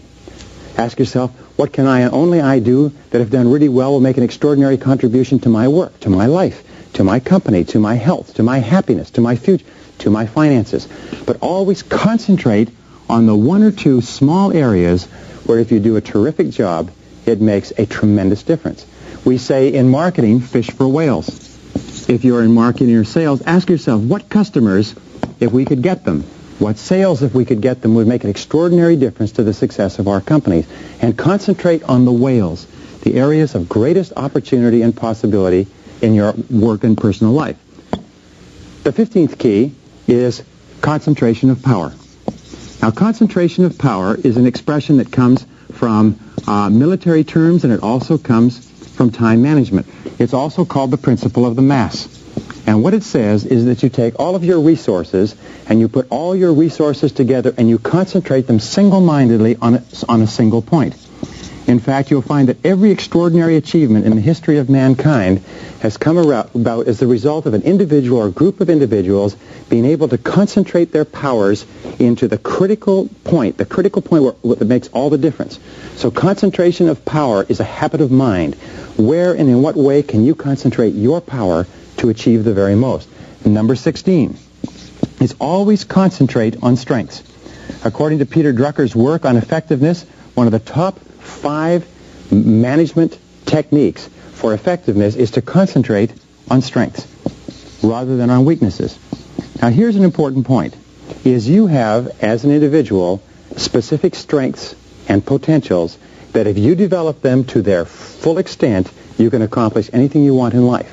You also have a lot of weaknesses. People are pits, mountains, and valleys. People have a lot of weaknesses where there are things that they can't do particularly well. They also have peaks where there are things that they do extraordinarily well. So your first job is to look at yourself and say, what are my particular strengths? What are the strengths that I have where I can make the most significant contribution to my life? Then you ask, where can I make the most significant contribution to my company?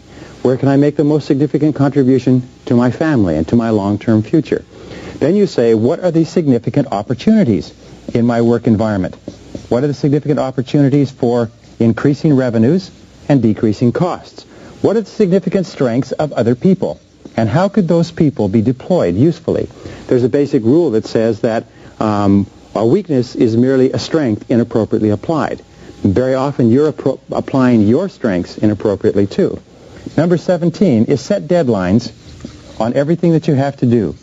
Use deadlines as a forcing system. A forcing system is a way to push you from behind and internally to get the job done. And number 18 is to promise others. One of the ways that you can motivate yourself to concentrate single-mindedly on one thing at a time is once you've decided to do an important project and you've decided it's the most important of all projects, then write it down, make a plan for its accomplishment, and then promise the significant people in your life that you will have this job done on time by a certain day. You see, when you promise someone else, it sort of programs you subconsciously and impels you forward and makes you much more likely to concentrate and focus and become intensely result-oriented in everything you do.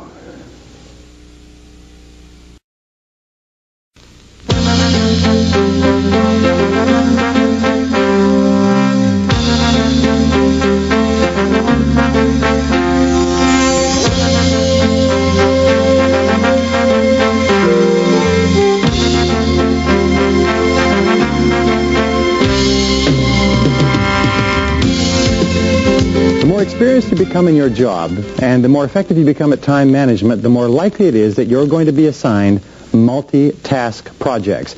You're going to be assigned to do things that have a multiple or a variety of tasks involved, and your ability to organize these jobs and to do them well is going to be a critical factor in your success. In fact, a study at Stanford University that studied the qualities and characteristics of men and women who moved up into the upper echelons of management found that the number one most identifiable and measurable quality was the ability to bring together a team of people and to work with that team in cooperation to complete a complex task. And everywhere around you, you'll find that the men and women who are at the top of their fields are those who, in most cases, who have developed the ability to assemble a team, to work as part of a team, and to channel that team's energies and abilities toward completing a task or a project on time. Now, when we talked a little bit earlier, we talked about the importance of time management, about the importance of setting goals, and the importance of setting priorities, and the importance of getting yourself organized and getting things done. Now, this all comes together in the multitask job. Look around you and ask, what are the multitask jobs that you engage in? Even something like planning a party is a multitask job. Producing a newsletter is a multitask job. Making a decision on a new piece of equipment might be a multitask job. So you will find yourself surrounded by multitask jobs, and the importance of your work is determined by the number of multitask jobs you do. One of my favorite lines is the line from the Bible that says, "O good and faithful servant, you have been master over small things, I will make you master over large things." What this means in the world of work is that if you become a master over complex tasks, you're going to have an opportunity to work with much more complex tasks and be paid much more for it. Now, the second key is that planning and organizing skills are the core skills of success in management. The ability to plan and organize your own work, then to plan and organize the work of one more and two more and several other people is absolutely essential to your success.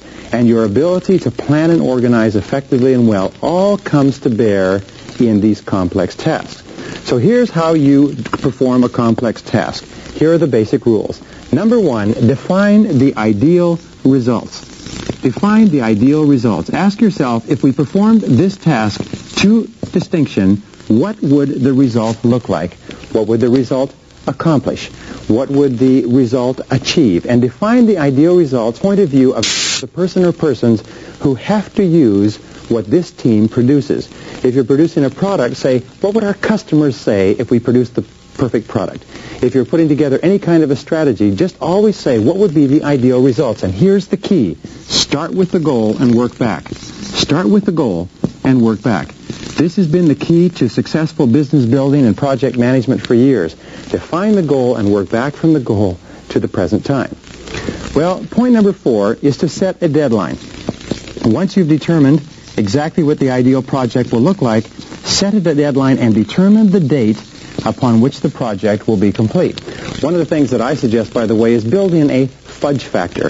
If the project is important, and the more important it is that you build in fudge or extra time to provide for unexpected exigencies.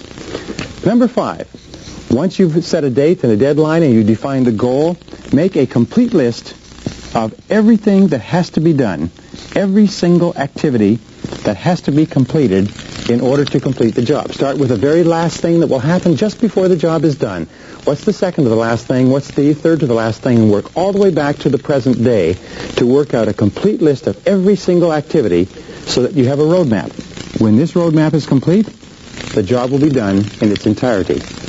Number 6 is ask yourself, what additional information will you require? What is it that you don't know right now? And make getting that information a task. Put it down as a task, as one of the things that has to be done. Also, when you put it down as a task, you will assign a timeline to that task, and you will design your entire project so that getting that piece of information becomes a critical part of it. Number 7 is determine your limiting step. Now, the limiting step concept we talked about a little bit earlier. I want to talk about it again. It's called your choke point. The choke point has one simple definition. It determines the speed at which you get from where you are to where you want to go. So ask yourself, what is the limiting step that determines the speed at which we complete this project? What is the limiting step that determines how fast we get from where we are to where we want to go? What part of the project takes the longest? Very often, the part of the project that takes the longest becomes the determining factor in how long it will take to finish the whole project. So ask yourself, what is our limiting step? And then ask yourself, what can we do to alleviate this limiting step? Is there anything that we can do to speed things up? Very often you will find shortcuts, you will find time-saving devices, you will find established methods and principles, and so on, but the limiting step becomes the critical factor, not only in determining the deadline, but in determining how capable and competent you appear to others when it comes time to saying that we'll have this job done by a certain time. You can't go back and say afterwards, well, I didn't know it would take this long because, unfortunately, you just look foolish. All right, number 8. There are 2 ways to organize a multitask project. The first way to organize the project is what is called sequential, the sequential way. Now, the sequential way is when there are several jobs within the multitask project that can be done in order. First one can be done, and then the second can be done, and the third can be done, so that each of them are sequential, but each of them requires that the previous one be done first. For instance, someone has to write something, someone has to edit it, someone has to typeset it, someone has to do layout with it, and so on. So therefore, the writing would come first, then the editing, and then the typesetting, then the layout, and so on. Now, the other way that you can organize a project is parallel. There are many tasks that can be done at the same time. There are many tasks where you can begin working on one part, someone else can begin working on another, and you can work on several tasks on a parallel basis. Let me give you a very simple example of a project management chart. very important way of thinking. Across the top of every project management chart is time. Now, the time may be days, the time may be weeks, months, years, it doesn't matter. Down the side, you have tasks. Now, these are the things that have to be done. So what you do is you lay them out in a chart like this, and let's say you lay it out over a period of 4 months. And here you have 4 months, and the months are January, February, March, and April. You have worked back and determined that it takes you 4 months to do the job. So here you have completion. Completion is at this point.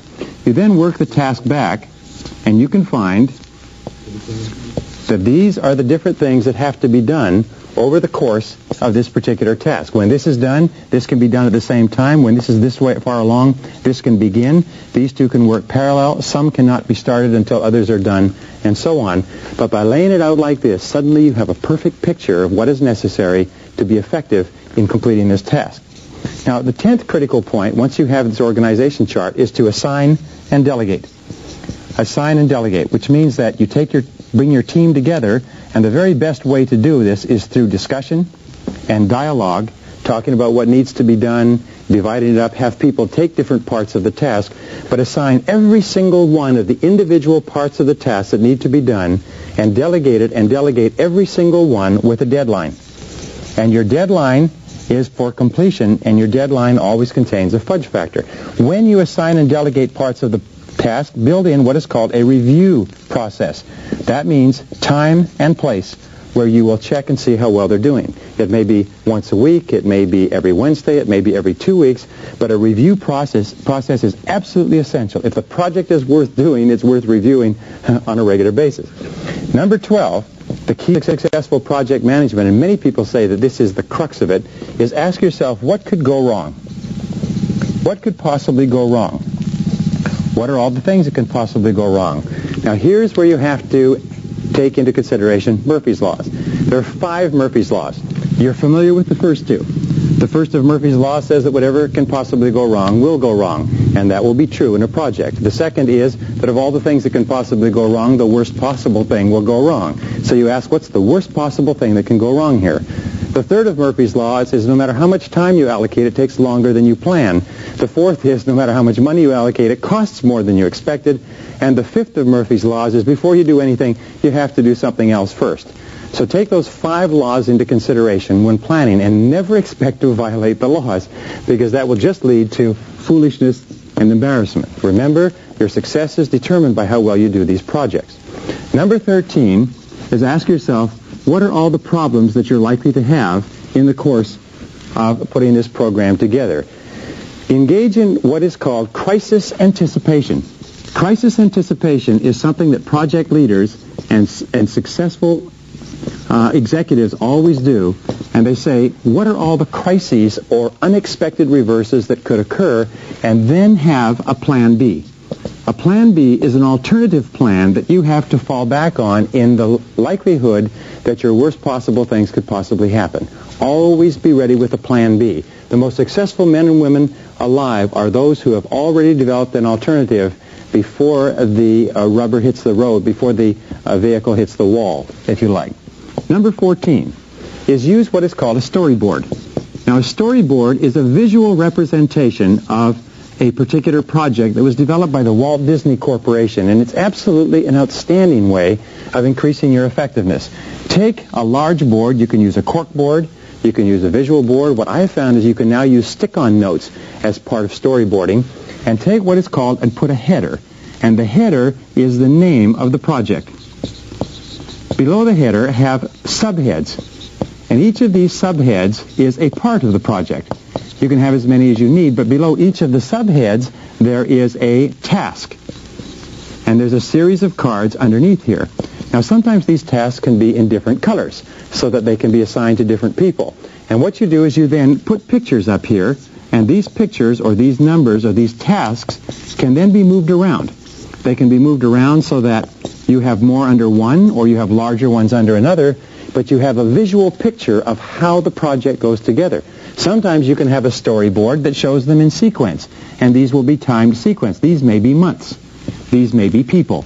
These may be particular project areas. But storyboarding is a very powerful way for everybody to get a visual picture of what you're trying to accomplish and then to contribute ideas to this visual picture. Now the 15th key with regard to project management is the type of problems that are likely to occur. The first problem is expecting everything to go well. Expecting everything to go well and not expecting there to be any problems. And we find that the very best people are the ones who are always aware that they'd like to have difficulties. The 16th is trying to do too much at once. Trying to hurry. Trying to do too much at once because you fall behind. The third key that you have is not allowing enough time to complete the project because you didn't realize that it would take that much. Now finally, the last key, and it's one of the most important rules of time management, I call it Tracy's Law. Now Tracy's Law, it's because nobody's ever seen this but me. And Tracy's Law says that the difficulties of performing any task increase with the square of the number of steps in the task. By difficulties, I mean the cost, or the potential cost, the potential problems, and the potential time involved. Let me give you an example. If a person is going to do a single task that is just one step, you are going to pick up the telephone and call. All right, that has a square of 1, which means, let's put this down here, square of 1. This means that the square of 1 is 1. The simplicity of the task is at a level of 1, or what we call the complexity. It's Tracy's Law of complexity. Now, if there are 2 steps to it, then you have 2 steps, but it's 2 steps squared. So now the level of complexity, which means the potential cost, potential problems, and potential time involved, goes to 4. If there are 3 steps involved, 3 steps squared will be 9. So the potential complexity, or the length of time, the potential cost, the potential problems, it doesn't mean that they will all occur. It means that the potential for them goes up with the square of the number of steps. And if you go to 4 steps, and that's squared, it's 16. If you go to 5 steps and that's squared, it's 25. Now what does this mean? It means that if you can simplify by going from 5 steps to 4, you reduce the complexity from 25 to 16, which is almost 50%. So it's an extraordinary difference. Always, always, always in large projects, simplify, simplify, simplify. Simplification is the hallmark of the superior human being, of the superior executive. Let me just end with this one critical point, and it's this, is that your ability to manage multitask projects is the core skill where the essence of everything that you know and all your abilities come together. Your intelligence, your planning ability, your organizing ability, your personality, your knowledge of your field, everything comes together in managing multitask complex. And the more and the better you do of it, not only the more results you'll get, the more money you make, the happier you'll be, but the more successful you'll be in every single part of your life.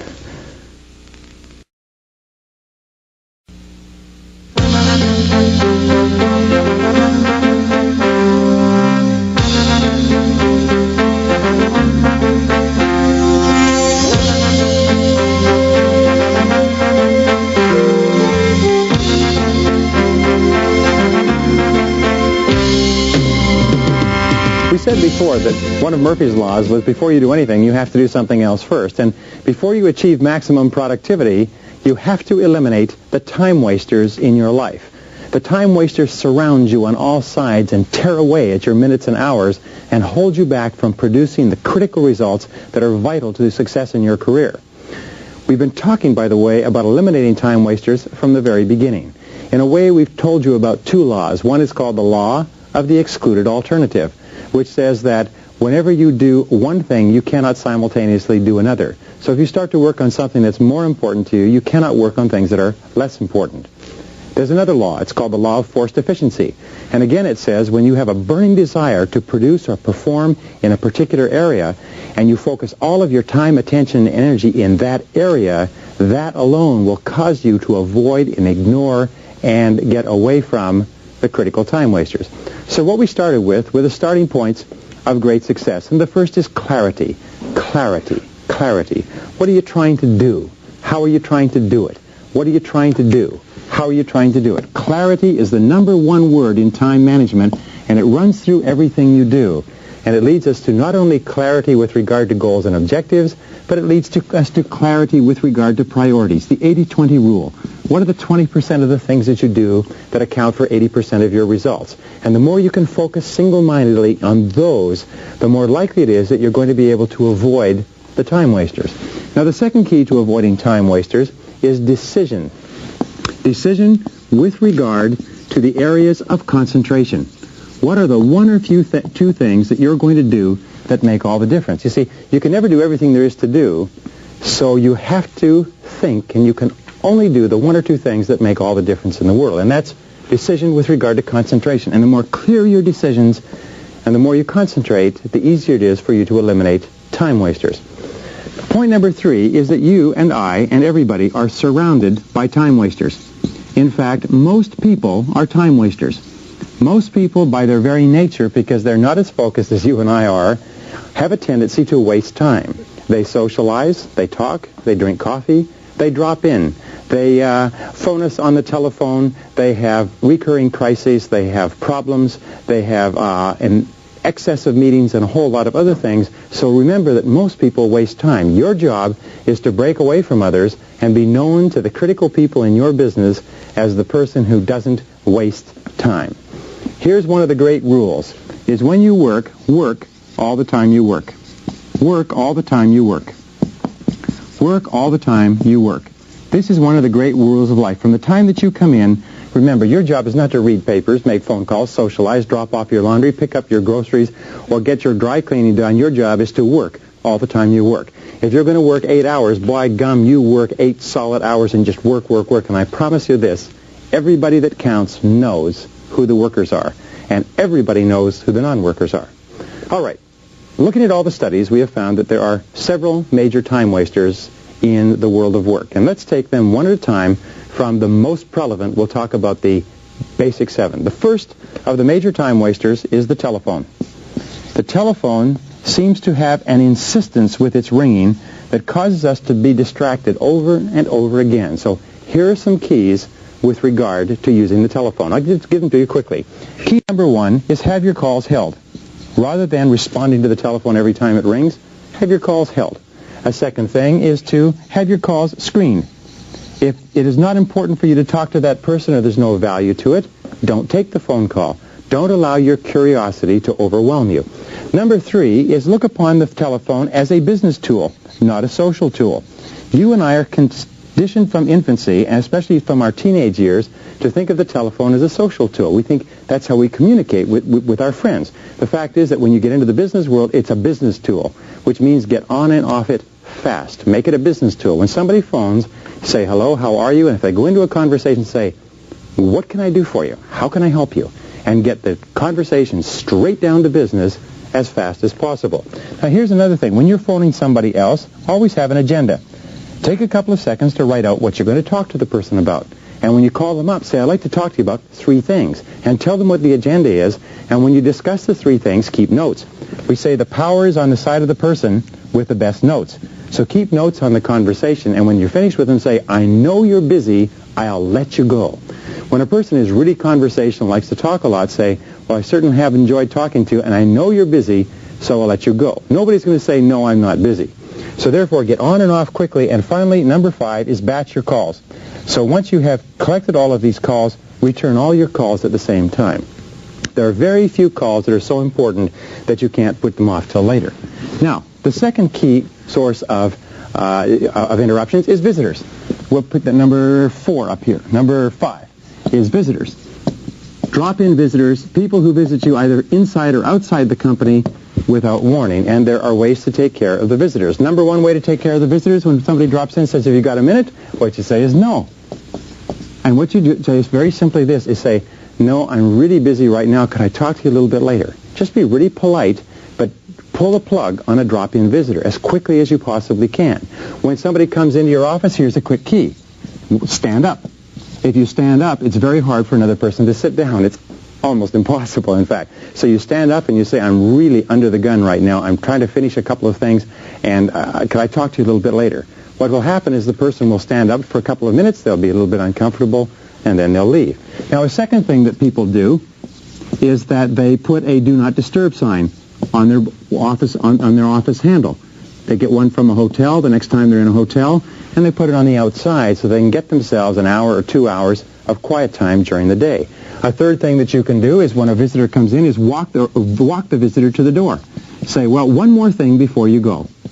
And get up and take the visitor and walk them to the door. Something that people often do, by the way, is they say, hey, have I shown you something? And they say, something I wanted to show you. And you get up and you take them by the arm, and you take them outside of your office to show them something, and you say, I know you're busy. I'll let you get back to work. I'm in a hurry, too, and get back to work.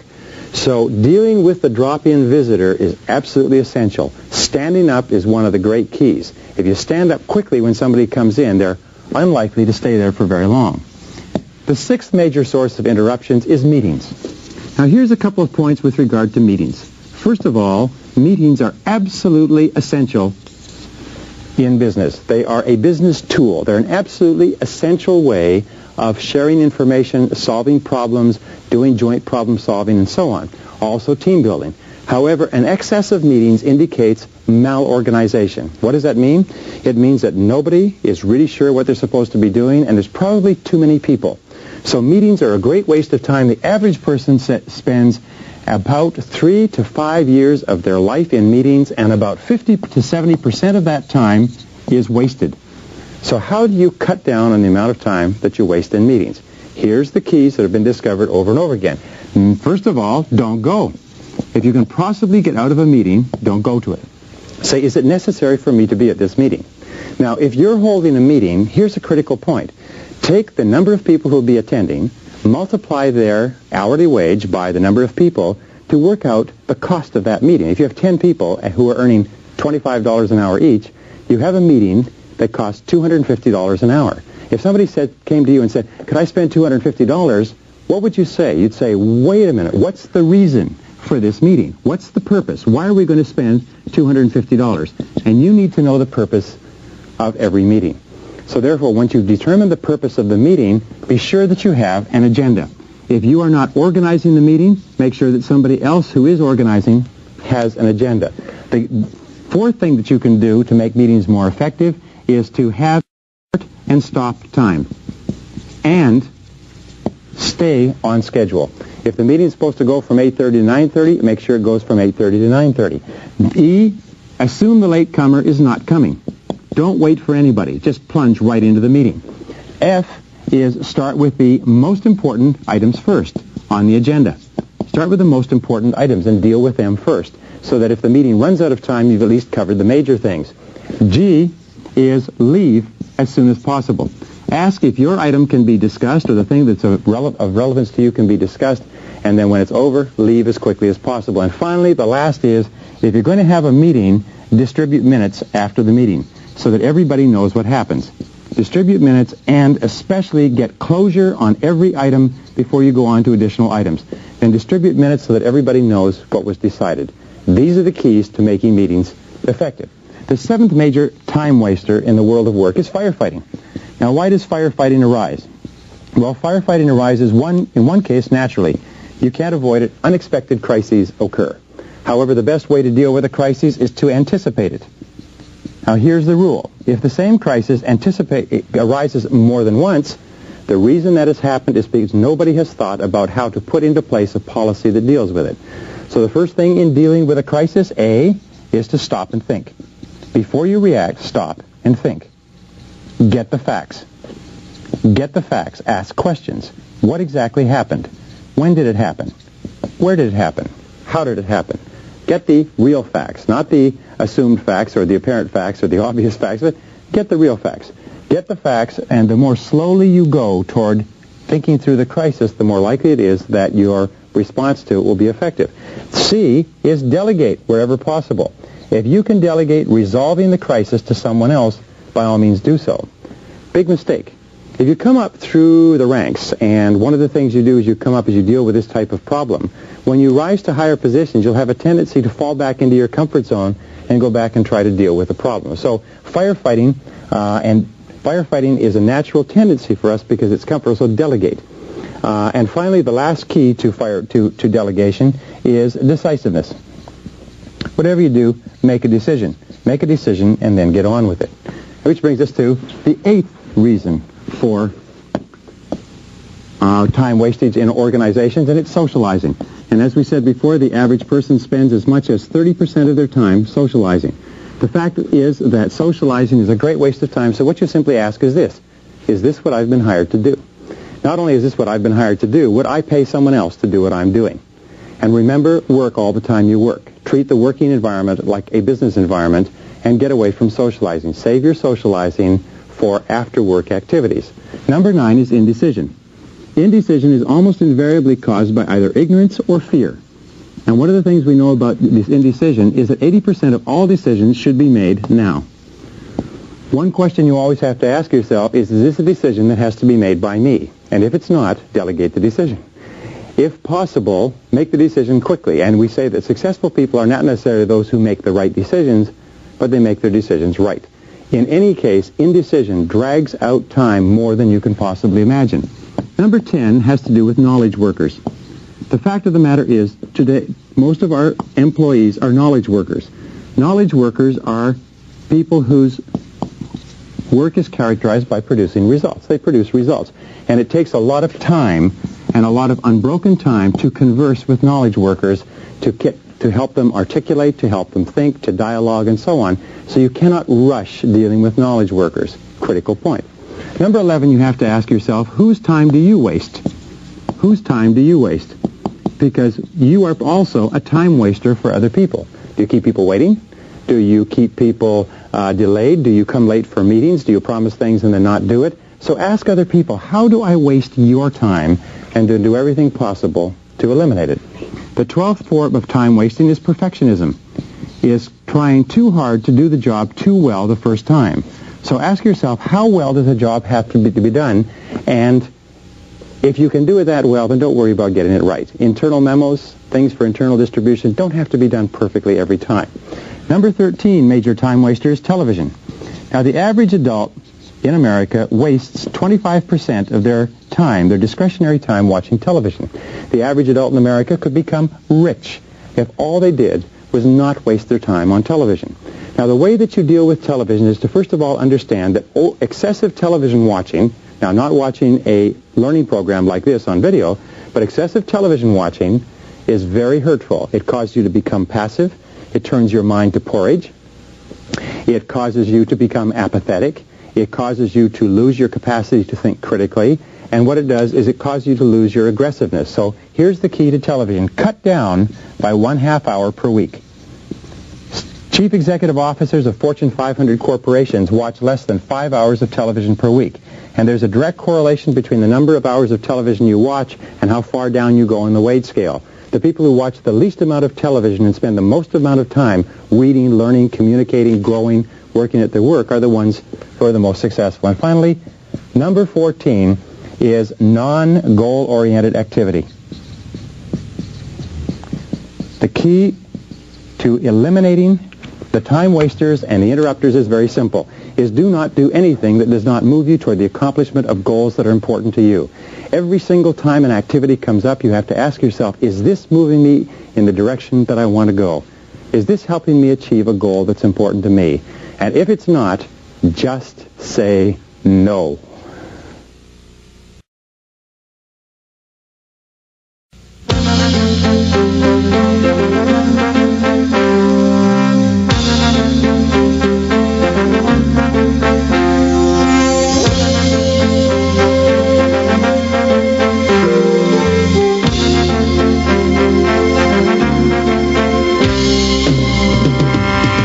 Procrastination is the enemy. Procrastination is your enemy. Procrastination is my enemy. Procrastination is not only the thief of time, it's the thief of money, it's the thief of life, it's the thief of success, it's the thief of happiness, it's the thief of self-esteem and high achievement.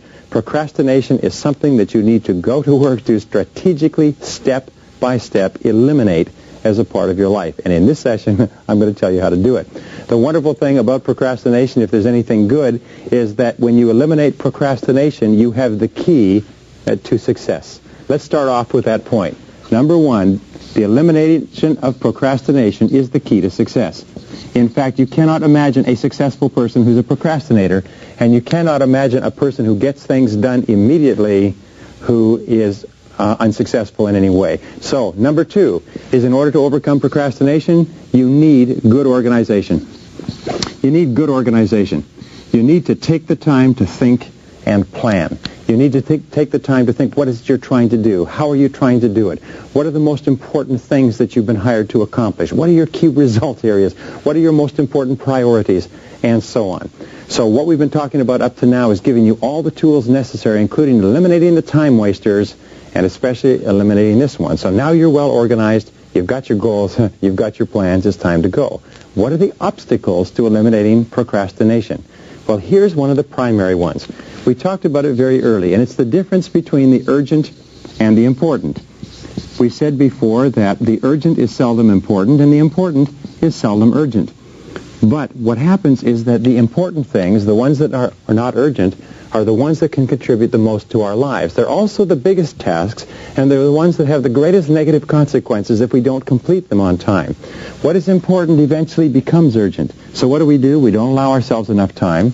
We hurry and try to get a lot of things done in a short period of time. We don't do them as well as we could, and our critical, biggest opportunities for high performance are kicked out from under us. The natural tendency to delay on our important but not urgent tasks builds the habit of procrastination, and pretty soon, if we're not careful, we start to procrastinate on everything.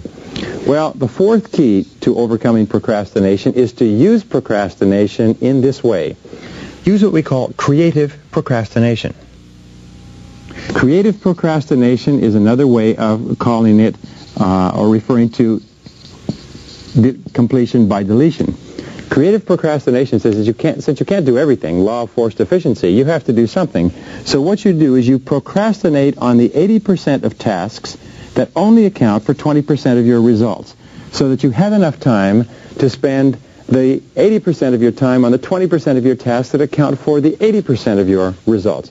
Are you with me on this? In other words, you consciously choose what subjects or what areas or tasks you're going to procrastinate on, and then you deliberately refuse to do those things because they do not contribute to the most important goals you have set for yourself. We say, by the way, that intelligence, if you want the highest hallmark of intelligence is doing those things that move you toward the accomplishment of your most important goals. And the flip side of intelligence is lack of intelligence or stupidity, and stupidity is not doing the things that move you towards your goals or doing things that move you away from your goals. So creative procrastination is very important. What things are you not going to do so that you have time to do the things that you have to do in order to be successful? Now, the 5th key is to launch. The 5th key with regard to procrastination is to get on with it. Get on with it. The natural tendency for most people is they procrastinate. They give in to the tendency to clear up small things first. And by the way, the more you work on small things, the more they multiply, so you never get them all done. And they procrastinate. So the way that you get started on your major tasks is you launch. In fact, a longitudinal study indicated that the ability to launch on something important is a critical factor of success. And here's a couple of techniques that you can use to get started, to launch. The first technique is what is called the salami slice technique. Now, when we look at a large job or task, it's usually overwhelming and it daunts us, and we have a tendency to make excuses and to put off getting started until everything is just right. The salami slice technique says when you take a loaf of salami, you don't try to eat the whole thing at once. What you do is you just carve off a slice. And with regard to procrastination, you take your most important task and you write out a list, a clear plan and a list of everything that you need to do, and then you slice off one piece and you do just that. Maybe you just make a phone call. Maybe you just assemble some information. Maybe you just prepare. But you slice off one small piece and you do that until it's complete. Don't worry about anything else. A second method, which is similar to this, is what is called the Swiss cheese technique. And the Swiss cheese technique says what you do is you pick a 5-minute piece of the job. You punch a hole in the job by saying, I'm going to do this 5-minute piece and nothing more. So you salami slice or Swiss cheese, and what it does is it gets you started, it gets you launched. Very often, by the way, once you get started, they say well begun is half done. Once you get started, sometimes you'll have the momentum. You'll develop what they call the big mo, the momentum, and you'll start working toward getting it achieved. Now, the seventh key to overcoming procrastination is to establish a reward structure for yourself, a reward schedule. Now, a reward schedule we've talked about before just simply says this, is if you have jobs that you procrastinate on, give yourself an organized reward for each thing that you're going to do. When we talk to salespeople, for instance, we say you have to make a certain number of prospecting calls. Well, if you like coffee, do this. Instead of giving yourself a cup of coffee just when you come in, give yourself a cup of coffee after you've made 5 calls. Do you like cookies? Well, break up a cookie and give yourself a piece of cookie. Train yourself the way you would train a dog, if you like, with rewards, and then be very strict with yourself. This is where you see what you're made of. It's one thing to say I'm going to give myself a reward only after I have done it, but then can you stick to it? Because if you can stick to it, not only is it a mark of character, but it will help snap this habit of procrastination. Now, number 8 is develop a sense of urgency. We said earlier that senior executive officers were asked what characteristics would most put a person on the fast track. And they said the first one was to separate the relevant from the irrelevant, to do what is important, to set priorities. The second is to get on with the job and do it fast. Develop a sense of urgency. A sense of urgency is possessed by less than 2% of the population. And you know something? Just about everybody works for them. A sense of urgency means that when the job comes up, you get going. You do it now. Do it now. Do it now. You say to yourself over and over again, I do it now, do it now, do it now. Some companies used to get everybody together in the morning and they would say, I do it now, do it now, do it now, 50 times a day. And what this does is it programs this command into the subconscious so that you're unconsciously impelled into doing your most important task. A sense of urgency is one of the rarest of all qualities, but because today the biggest problem that we have is what is called time poverty. In other words, everybody feels short of time. We have more money than time in many respects. So when a person does things for us fast, get back to us fast, calls us fast, helps us fast, we consider that person to be more capable, more competent, more reliable, more dependable, smarter, more better performer, and everything. So therefore, when your boss asks you, when your customers ask you, when important people to you ask you for things, do it quickly. And this brings us to number 9, and it is that fast tempo is essential to success. Fast tempo in every study is essential to success. What does that mean? It means that successful people work quickly. They work at a higher, faster tempo. In the same period of time, imagine someone driving at 25 miles an hour and someone driving at 75 miles an hour, and they both drive for an hour. Well, at the end of the hour, the person driving at the higher speed will have covered a lot more ground. The person who works with fast tempo gets a lot more done in the same period of time. But here's another point, is when you have fast tempo, you have more energy. The harder you work, the faster you work, the more energy you have. The higher your self-esteem, the better you feel. The slower you work, the more tired you get. The more depressed, the less energy you have. So fast tempo and a sense of urgency go hand in hand with great achievement. Number 10, once you get started towards your job, don't stop. Once you get launched, don't stop. Discipline yourself, and here's where the key comes in. Discipline yourself to stay at it. Keep your head down. Keep saying, back to work, back to work, back to work.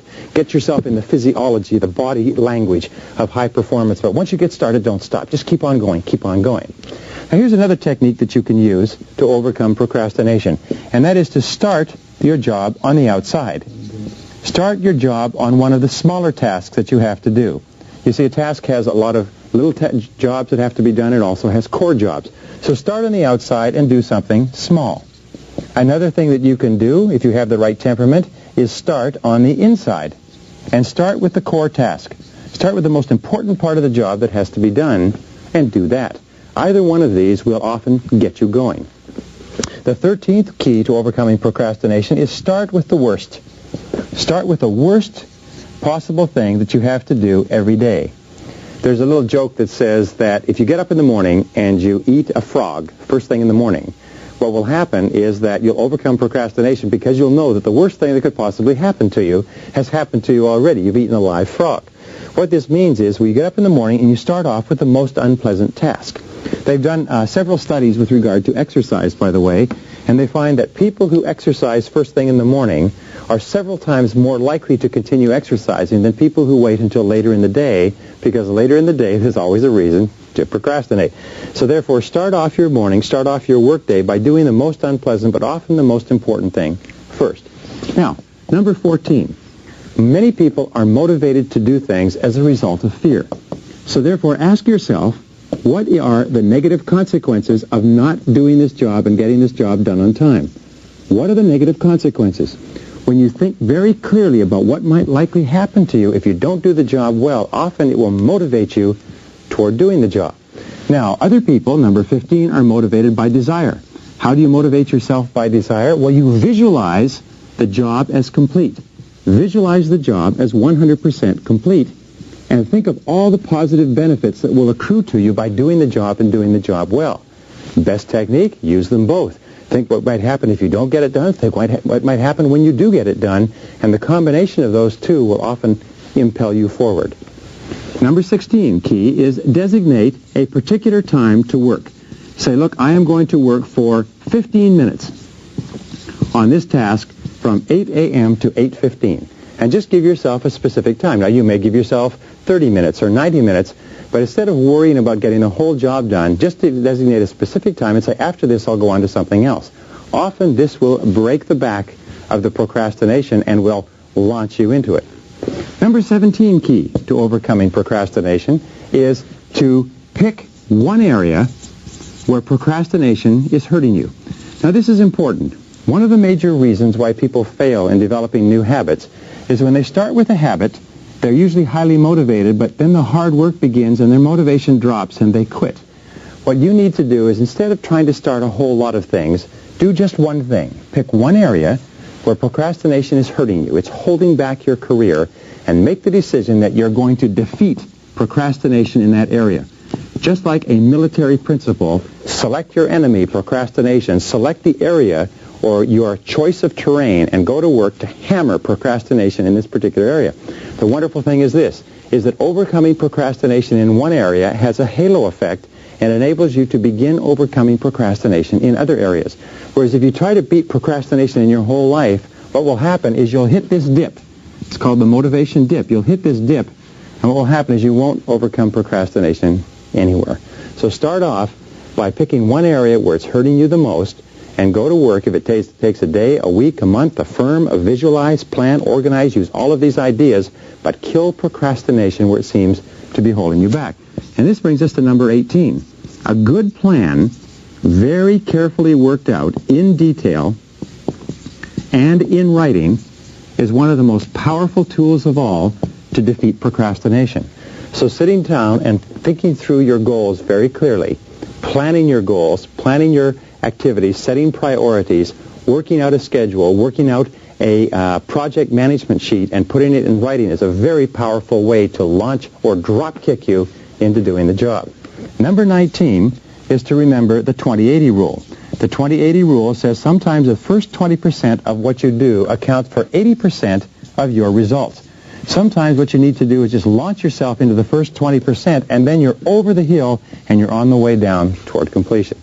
The last two, number 20, are rationalization. Rationalization always accompanies procrastination. Rationalization is making excuses for not doing what we know we should do. So don't allow yourself to make excuses because it leads to insanity. All right, and finally, number 21 key is to set deadlines. Deadlines are a powerful way to overcome procrastination. Is set a very clear deadline for yourself, promise yourself, and promise other people that you're going to have the job done by that time. Encourage those other people to check on you. Keep them informed. Tell them how it's going. And insist to them it'll be done. And sometimes promising others will help you break the procrastination habit and put you on to the high road to success.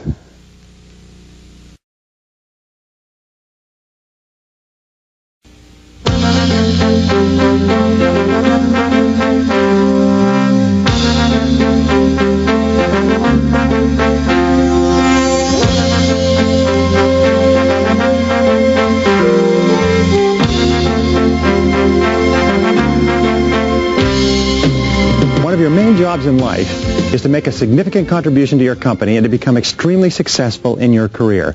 And your success is going to be largely based on two laws or principles. The first law is called the law of accumulation. And it says that every extraordinary achievement in human life is the result of thousands of ordinary efforts that nobody ever sees or appreciates. And the second law, which is a sub-law of this, is called the law of incremental improvement. And it says that great successes in America, successful men and women, are those who become better incrementally, a little bit at a time, every hour, every day, every month, every year. Nobody makes big jumps from where they are to where they want to be. What they do is they go to work, and especially they go to work on themselves to get onto the fast track and to stay on the fast track. And in this session, I'm going to give you a series of ideas, the best I've ever learned, on how you can dramatically accelerate the speed at which you grow to the top of your field. Now, let's start off with the first of all. You've heard this many, many times. The first thing you've heard is that knowledge is power. Knowledge equals power. However, it's not that simple. It's not just knowledge. It is practical knowledge that can be applied to getting the critical results in your particular field. It is knowledge that you can use to increase your value and to increase the value of your organization. So the more knowledge you take in that you can use to do something with, the more successful you'll be. In one study a little while ago, they concluded that the top people in every field were different from the others because they simply know more than the average person. They have more knowledge. It's one of the finest and fastest forms of leverage and one of the best ways to accelerate your career that you can imagine. Because we know, number two, is that information and knowledge is doubling every 7 years in America in every single field. That means that in order for you to keep up, your knowledge has to double every 7 years as well. In fact, we know that today, this year, they will publish 2 million articles and 100,000 books. And in order for you to keep current, you have to double your knowledge, or you don't stay in the same place. You actually start to fall behind. Now, the third point is that your success in life will be in direct proportion to the amount of useful information that you have. Sometimes all you need is one key idea at the right time in the right place to totally change a situation, to have an insight or to see a method or a technique that you can use that can dramatically change the whole future of your business and your career. Now, here's an important point with regard to information and knowledge, is that the amount of knowledge you have can be like the amount that is in a bucket or a pot. When you start off your career, the amount of information or knowledge that you have is limited. So the amount of rewards that you have is equally limited. Your rewards and your knowledge, your practical knowledge, will be equal. As you increase your knowledge, you increase your rewards. As your knowledge and information goes up, your rewards go up, and as your knowledge and information go up higher and higher, your rewards get higher and higher. But here's the point. Your job, of course, is to put as much knowledge and information into this pot as possible, but there's a leak. There's a drain in the bottom of the pot. What does it mean? It means that some of your knowledge is draining out all the time. It's becoming obsolete. So, if you stop putting new knowledge into the top of the pot, you don't stay in the same place. You actually start to fall back. Now, what's one of the finest ways that you can upgrade your knowledge? Stay on the fast track. Keep up. And it is to read. And it is to read 1 hour per day. Reading 1 hour per day can change your life. Reading 1 hour per day will make you an expert in as little as 3 years. Reading 1 hour per day will make you a national authority in 5 years. If you read 1 hour per day, it'll translate into approximately 1 book per week. Now, this doesn't mean newspapers. This doesn't mean television guides or magazines. It means reading mental protein, reading something that teaches you something educational, something that helps you to advance in your field. The average adult has approximately 72 discretionary hours a week. That means that you sleep 8 hours, you work 8 hours, you've got 72 hours left. What we're saying is take of those 72 hours and spend 7, or tithe if you like, invest 10% of your discretionary hours in your field. It'll translate into a book a week. It'll translate into 50 books a year. It'll translate into more than 500 books in 10 years. Now, the average adult American reads less than 1 nonfiction book a year. If you were to read only 1 nonfiction book each month, not once a week, but once a month, that would put you into the top 1% in professional development in America. So read 30 to 60 minutes each day, read 1 book a week, read 50 books a year, and it'll move you to the top of your field. Absolutely guaranteed. Number 5, key to keeping up and staying on the fast track, is use what we call the Stu Leonard method. Now, what Stu Leonard is one of the most famous retailers and grocery store operators in the world. And what he found is he reads voraciously. He reads and he takes notes. But what he does is he takes and he'll read a book and he'll underline all the key points in that book. Then he turn the book over to his secretary, have the secretary type up and take not a synthesis, but a synthesis of the key ideas, type it all up and make it available to him and to other people so that he can go over all the key ideas in a book, and his staff can do the same thing too. So use the Stu Leonard method by reading books, underlining the key points, and then having somebody summarize them all. The sixth key point to keeping up is to read key magazines. There are key magazines in business and there are key magazines in your field, and you need to keep current with them. At the same time, you need to discontinue magazine subscriptions and newsletter subscriptions and even newspaper subscriptions that don't contribute to your major goals. So read Forbes, read Fortune, read Success Magazine, read Inc. Read the key trade magazines in your field. Why? It's because the top people in every field read the magazines in their field. The inferior people read the newspapers, they read irrelevant things, or they just watch television. Number 7. Use what is called the rip and read method. Most people are getting too much information and they can't handle it all, leading to what is called pileitis. We keep making piles and piles of materials that we intend to read sometime but we never get to, and the material becomes more and more obsolete. So use rip and read. Now what is this? Well, what you do is, first thing when you get a magazine is, instead of reading the magazine the way it's designed, which is to take you past all the advertising, what you do is you go straight to the table of contents, you look through the articles, you decide only the articles that you want to read, and then you go straight to the article. Go straight to the article and rip it out. Rip it out and put it into a separate file for reading later, and then discard the magazine. Throw it away. In other words, discipline yourself not to become distracted to read everything that's there. Read only what's important, or you'll end up not only not reading what's important, you'll end up not reading anything. So use the rip and read method and put it all into a file, and this is a file that you follow up with on what we call gifts of time. Now, a gift of time is time that you have between meetings. Gifts of time are times that take place during transition. We often call it transition time. When you're traveling, when you're waiting for a plane, when you're waiting an appointment, you carry your file with you and you take out your file and just read through the articles. I will tell you this, it's absolutely astonishing how much material you can keep current with, because in an entire article there only may be 1 or 2 ideas. By the way, always read with a red pen or with a highliner so that you can circle, underline, or highlight the critical ideas so that you can instantly go back to those. Sometimes going back to a critical idea 2 or 3 times is all it takes to cement it into your subconscious and have it available for life. Now, number 9 is learn how to read a little bit at a time in the great books. Again, we use the law of incremental improvement. Everybody wants to be a well-educated, well-rounded person. But what they have found is that if you take the great books, and there's about 100 of them that are put out by, I believe it's the University of Chicago, if you read 15 minutes each day in the great books, you will read all the great books in the course of your lifetime. So at the end of the day, instead of reading something light or pablum, just take a great book and read 15 minutes and think about it, sometimes before you go to sleep. I was speaking to an author the other day, and he said this wonderful thing. He said, if each day you read 1 poem, 1 short story, and 1 essay, in 3 years you will have read 1,000 poems, 1,000 short stories, and 1,000 essays, and you will have spent less than 1 hour a day. Not only that, you'll be one of the best educated people in the entire country. The quality of your thinking, your ability to use your mind to accomplish your results will expand dramatically. Now, if you're going to do a lot of reading, and by the way, some people say, well, I'm not very good at reading, then learn how to read. If you didn't learn how to read in school, then take remedial reading courses, because all readers are leaders. Leaders are readers, and readers are leaders. So learn how to speed read. First of all, learn how to read well. Set it up as a challenge or a goal. Then learn how to speed read. Take a speed reading course. The fact is, they guarantee that you will triple your reading speed in the first lesson in a speed reading course, and they're right. They do it. Use what is called the OPIR method when you read a book. The OPIR method is, first of all, overview. Take a quick look at the book. Outside the book, the writer, the author, the jacket, the quotations, to decide whether you want to read it at all. One of the fastest ways to save time in reading a book is to throw the book away if it's no use to you. Second of all, do a preview. Now in a preview, what you do is you read the table of contents through, and then you quickly flip through the book to look at the title headings, look at the subtitles, look at the layouts, charts, graphs, and so on to get a feel for the way the book is read. Third, you do what is called an in-view. Now an in-view, you always read for purpose. In other words, once you've done your overview and your preview, say, what do I want to get from this book?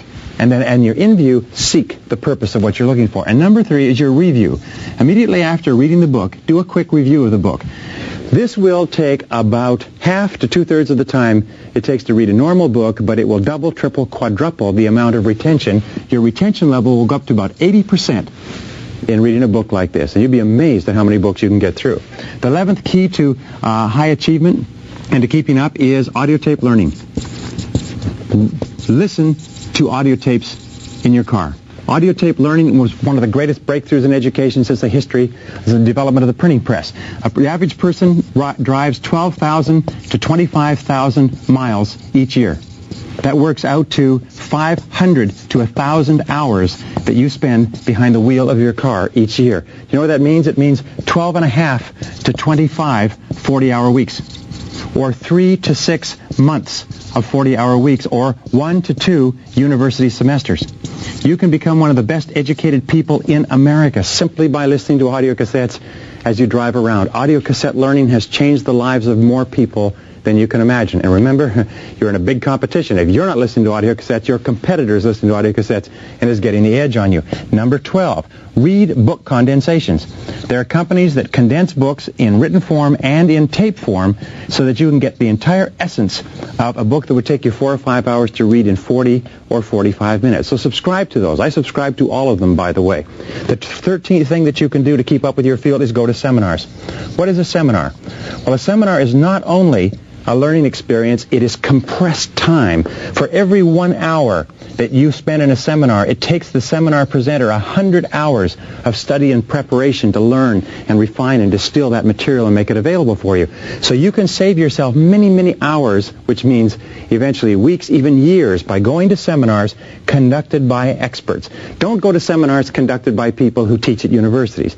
Don't read books written by people who are teachers. Read books, go to seminars, learn from people who have practical, successful experience in the field, and sometimes you'll get more information in a day or two at a seminar for a couple of $100s than you could get spending hundreds of hours and thousands of dollars doing it yourself. Be an absolute seminar fanatic. Number 14, use networking. Networking is a powerful way to keep up. We found that 54% of managers who get ahead rapidly in America, 54% spend a lot of time networking. They get together with people in their field. They get together with people outside their field. They're always getting good information, good advice, good insights. They're always current with what's going on. Some of the very best information, most timely, most valuable knowledge that you will get will come from networking on a regular basis inside and outside your field. By the way, in the same study, they found there were a lot of managers who were very competent and effective at getting the job done, but because they didn't network, they were missing an enormous amount of information, and stuff was going right past them. So become an excellent networker. Get together for breakfast, get together for lunch, get together on a regular basis. Number 15, and this can help you as much or more than anything else, is join professional associations. Now here's an interesting point.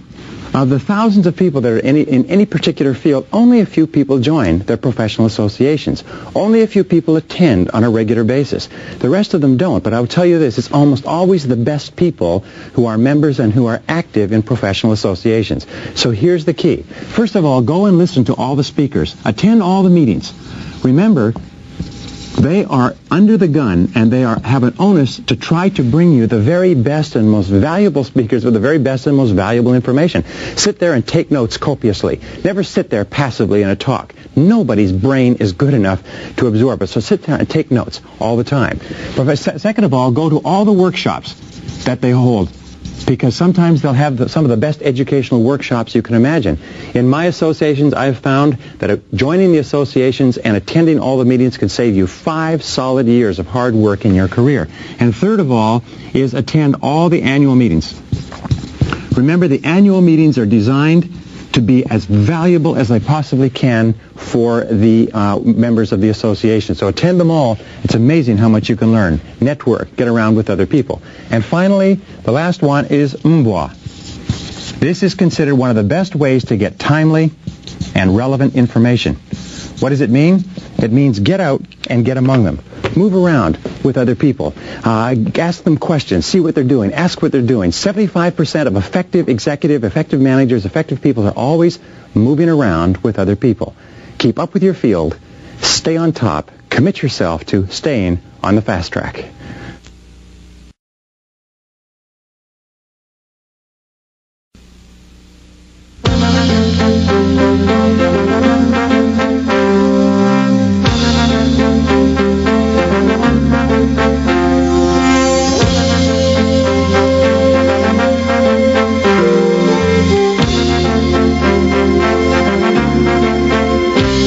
Keys to success in relationships is communication. In all successful relationships, the partners will always say that they communicate extremely well. And wherever communications break down or slow down or don't take place, you start to have problems. And one of the keys to effectiveness in the world of work is your ability to communicate effectively and well. In fact, even if you work in technical fields like computer programming or engineering, you spend as much as 75% of your time communicating and interacting with other people. So your effectiveness as a person is determined by your effectiveness in getting your message across and in getting the message clearly that the other person is sending. The starting point is to accept 100% responsibility for everything that you send and for everything that you receive, for both being heard and for hearing. The quality of your life is largely determined by the quality of your communications. And by the way, there's two forms of communications. The first form is your interpersonal communications, the way you talk to yourself and dialogue with yourself and think and plan to yourself. And the other form of communications is the way you interact with others. And, of course, one affects the other. So let's start off from the top. Number one is 75% of your time is spent communicating. The question is not whether or not you're a good communicator, but whether or not you're going to be a good communicator, because there's nothing more essential. We also know that one of the greatest time wasters in the world of work is poor communications. We communicate poorly in several areas. We delegate poorly. We have aimless meetings that go round and round in circles. We have aimless talks about trying to solve problems and nobody knows what the problem is. We have incorrect delegation. We have poor priority setting. We have misunderstandings that take place and nobody says anything. One person hears one thing, but what the other person said was something totally different. In fact, if your communications were excellent, you would be an outstanding time manager. So number three, according to the studies of CEOs, 84% of your success in the world of work is going to be determined by how effectively you communicate with other people. Now, there are three ways that you communicate in the world of work, the three key tools of the executives, and this may change your entire orientation toward communication. Number one is one-on-one conversations. How you get along one-on-one is a critical determinant of everything that happens to you. Why? It's because almost all of your success is determined by what others say and do and think about you, and how you interact with them is critical. The second is your ability to communicate in meetings or in presentations in front of several other people. Many careers are made and lost because of an individual's ability or inability to communicate effectively in a meeting. People who sit in meetings and don't say anything are shooting themselves in the foot. And the third type of communications is in written form, is being able to write out in written form clearly what you're trying to say. Your ability to communicate effectively in all three of these are absolutely critical to your success in getting your point across to others. Now, the fourth key to communications is like what we call the key to success in picking real estate. We say in real estate it's location, location, location. In communications it is clarity, clarity, clarity. Remember, we've said clarity with regard to goals, clarity with regard to objectives, clarity with regard to priorities. And in communications, every communication breakdown takes place because of a lack of clarity. And here are the keys to clarity. First of all, time. Take time to fully understand and to be understood. Second of all, attention. Pay very close attention to the content and the syntax of the message. Attention will enable you to see and hear things that other people will miss. And the third is patience. Be sure that you have the patience to listen thoroughly and never assume that you know what the person is going to say. The fifth key is delegation. Or the fifth key problem, let's put it this way, is delegation. Poor delegation is a major single challenge in the world of work. It's so important that we'll talk about it in a few minutes. But when we delegate poorly, we assign the wrong job, or we assign it at the wrong time to the wrong person with the wrong priorities and the wrong outcomes, and the job has to be done over again, is a major single cause of lost time and lost money in businesses. So your ability to delegate is a critical communications tool. Number 6 is lack of focus. A lack of focus, which comes back to our problem with clarity, means fuzziness with regard to communications. Fuzziness with regard to what we want done, when we want it done, how we want it done, what our goals and objectives are, and so on. That's how we keep coming back to the question, what am I trying to do? How am I trying to do it? Am I using this the best way? Is this the best way to do it? So what are the areas of your work life and your home life where fuzziness exists? And wherever there is fuzzy communication, there will be fuzzy results. A 7th reason for poor communications is no priorities. We've talked extensively about the importance of priorities, which means basically to determine what is more important and what is less important, to determine what has to be done first, what has to be done second, to determine the 80-20 rule. What are the 20% of things that we do that account for 80% of results? In fact, the number one key to your success is your ability to communicate priorities and to work on priorities, which means to find out what the priorities are, and especially to convey the priorities to others. Whenever I work with my staff, whenever I give them a job to do, I always attach to it a priority rating. This has to be done immediately. This has to be done this week. This has to be done when you catch up or when you get ahead, and so on. Now, here's the key to delegation. Coming back to this, delegation is critically important because delegation enables you to expand your output from what you can do to what you can control. Let me repeat that. Delegation enables you to expand or multiply the value of yourself from what you can do personally to what you can control. Poor delegation, on the other hand, not learning how to do it, is a major reason for time loss. So here's the keys to delegation. First of all, think. The Thomas J. Watson reminder, think. What exactly is the job? Think through the job first. B is to match the person with the job. Ask yourself, think carefully, take the time, who would be the best person to do this job? So match the person with the job properly. Matching the wrong person with the job is a major time waster because of the problems and difficulties. Now, C is to discuss the job and to describe the ideal result with the chosen person. In other words, if this job is done right, perfectly, what will it look like? Explain clearly what it is you want. D is to have the person feed it back to you. So the person can feed it back and say, this is what you are asking me to do. Feedback takes a little bit of time, but saves, as they say, a stitch in time saves 9. E is explain to the person what authority and what resources they will have available. What will they have to do the job? D is set a deadline on the job. When does the job exactly have to be done? A job without a deadline is simply a meaningless discussion. And C, D, E, F, G, is the last one, is set a time for review so that you are clear when you're going to review and inspect what you expect. Inspect what you expect. What we have found is if you do not inspect the job and arrange to expect the job on a regular basis, it simply doesn't get done. At least it doesn't get done the way you want it to get done. Now, number 9, regards to communication with your own boss. What do you need to communicate? Well, first of all, you need to know with tremendous clarity exactly what your job is. Do you know what the number one reason for stress in the world of work is? It's not knowing what's expected. It's working hard but not knowing exactly what's expected. So with your boss, be absolutely clear with regard to the tasks and absolutely clear with regard to the priorities. Which comes first? Which comes second? Ask your boss, why am I on the payroll? What have I been hired to accomplish? Now, one of the things which I suggest that people do with your boss is take your boss a list and give your boss a list of your jobs and ask your boss to organize the list in order of priority. Ask your boss to tell you which comes first, which comes second, which comes third, which comes fourth.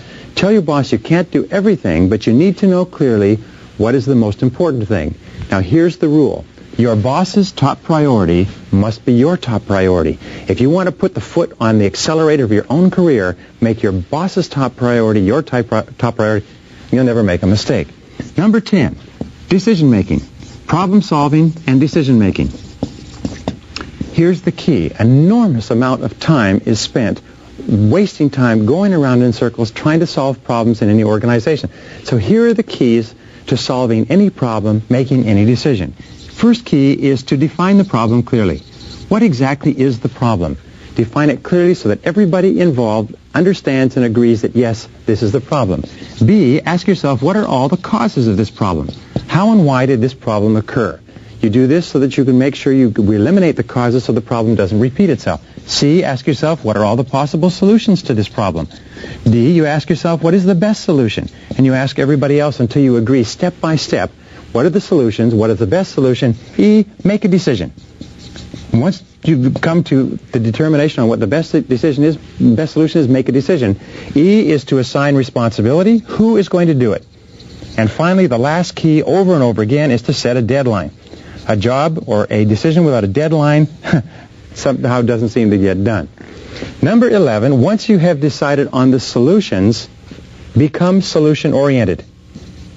A solution-oriented person is a much more effective person in terms of time than a person who's not. So then talk about the solutions. Focus on the future. Focus on the future over the past. Talk about the solutions rather than the problems. Focus on the future over the past. Become intensely solution-oriented. When people come in and say, we have this problem, we have that problem, so on, you say, what is the solution? What do we do from here? What is the thing that we do tomorrow? How do we resolve this situation? Rather than in getting lost in the rest of it. Number 12, in communication, look at what are called authority levels. In confusion over authority levels often leads to poor communications. There are three types of decisions that you make in any organization. Decision number 1 is a command decision. Make sure people know what this is. This is a decision that you make alone. Only you can make it. Number 2 type of decision is a consultative decision. A consultative decision is a decision that you take with input from other people. You ask other people their advice, you take the advice, you think it through, and then you act. The third type of decision is a consensus decision. A consensus decision is a decision that's made on the basis of democracy. In other words, the majority rules. If a person is discussing something with you and they think it's a consensus decision and their opinion is equally valuable, but in your mind it's a consultative or a command decision, you're not only going to have communication problems, you're going to have ego problems. And when you have bruised ego problems, you know you can spend as much as half of your time settling people down whose feelings have been hurt because they misunderstood. Number 13 is delegate everything that you possibly can so that you can have enough time to do any of the things that you need to do. One of the most important of all rules is to delegate, delegate, delegate. Delegate 100% of everything that anybody else can do. Here's the rule. Use what is called the 70% rule. The 70% rule says, rather than taking the job on yourself, ask yourself, who can do this job 70% as well as you? And then give that job to that person, rather than falling back into the temptation to take it yourself. Number 14 is networking. Networking is one of the most powerful of all communication tools. It enables you to get out and get among people, and as we said in the last session, 54% of managers who get promoted rapidly are known as great networkers.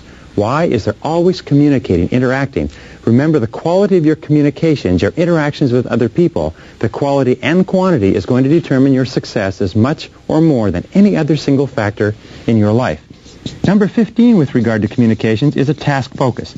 Now, a task focus means the very best of all conversations are conversations that are focused on the job, focused on getting the job done. In fact, the healthiest, most positive relationships in the world of work are when people have a task focus. What is the opposite? Is an interpersonal focus, where people are always talking about people and personalities. Whenever you've lost a task focus and people are spending too much time talking about other people and what they think and what they feel and what's going on and the dynamics between people, you have poor organization and overstaffing. People have simply too much time on their hands, or they don't know clearly what it is they're supposed to do in order of priority, when they're supposed to do it, and so on. Which brings us to number 16 with regard to communications. It's the difference between managing versus operating. If you're very successful at operating, which is doing the job, you will move up from operating to managing. You will, as we said earlier, expand from what you can do to what you can control. But the natural tendency whenever you have a difficulty is that you will revert back to operating. So resist this tendency. The number one reason for failure in the executive suite is people fall back to operating instead of managing. Resist upward delegation. Don't let people delegate their tasks back to you. When a person gives you a task, your job is to get them to do the job. Number 18, we're almost to the back here, teach your subordinates how to do parts of your job. One of the fastest ways to use your communication skills to improve your output is to teach other people what to do. And number 19 is to outsource. One of the very best ways that you can use your communication skills to increase your productivity, your output, your effectiveness, and your performance is to outsource everything that you possibly can. Anything that anyone else can possibly do inside and outside your company, you should get them to do in order to be an excellent communicator.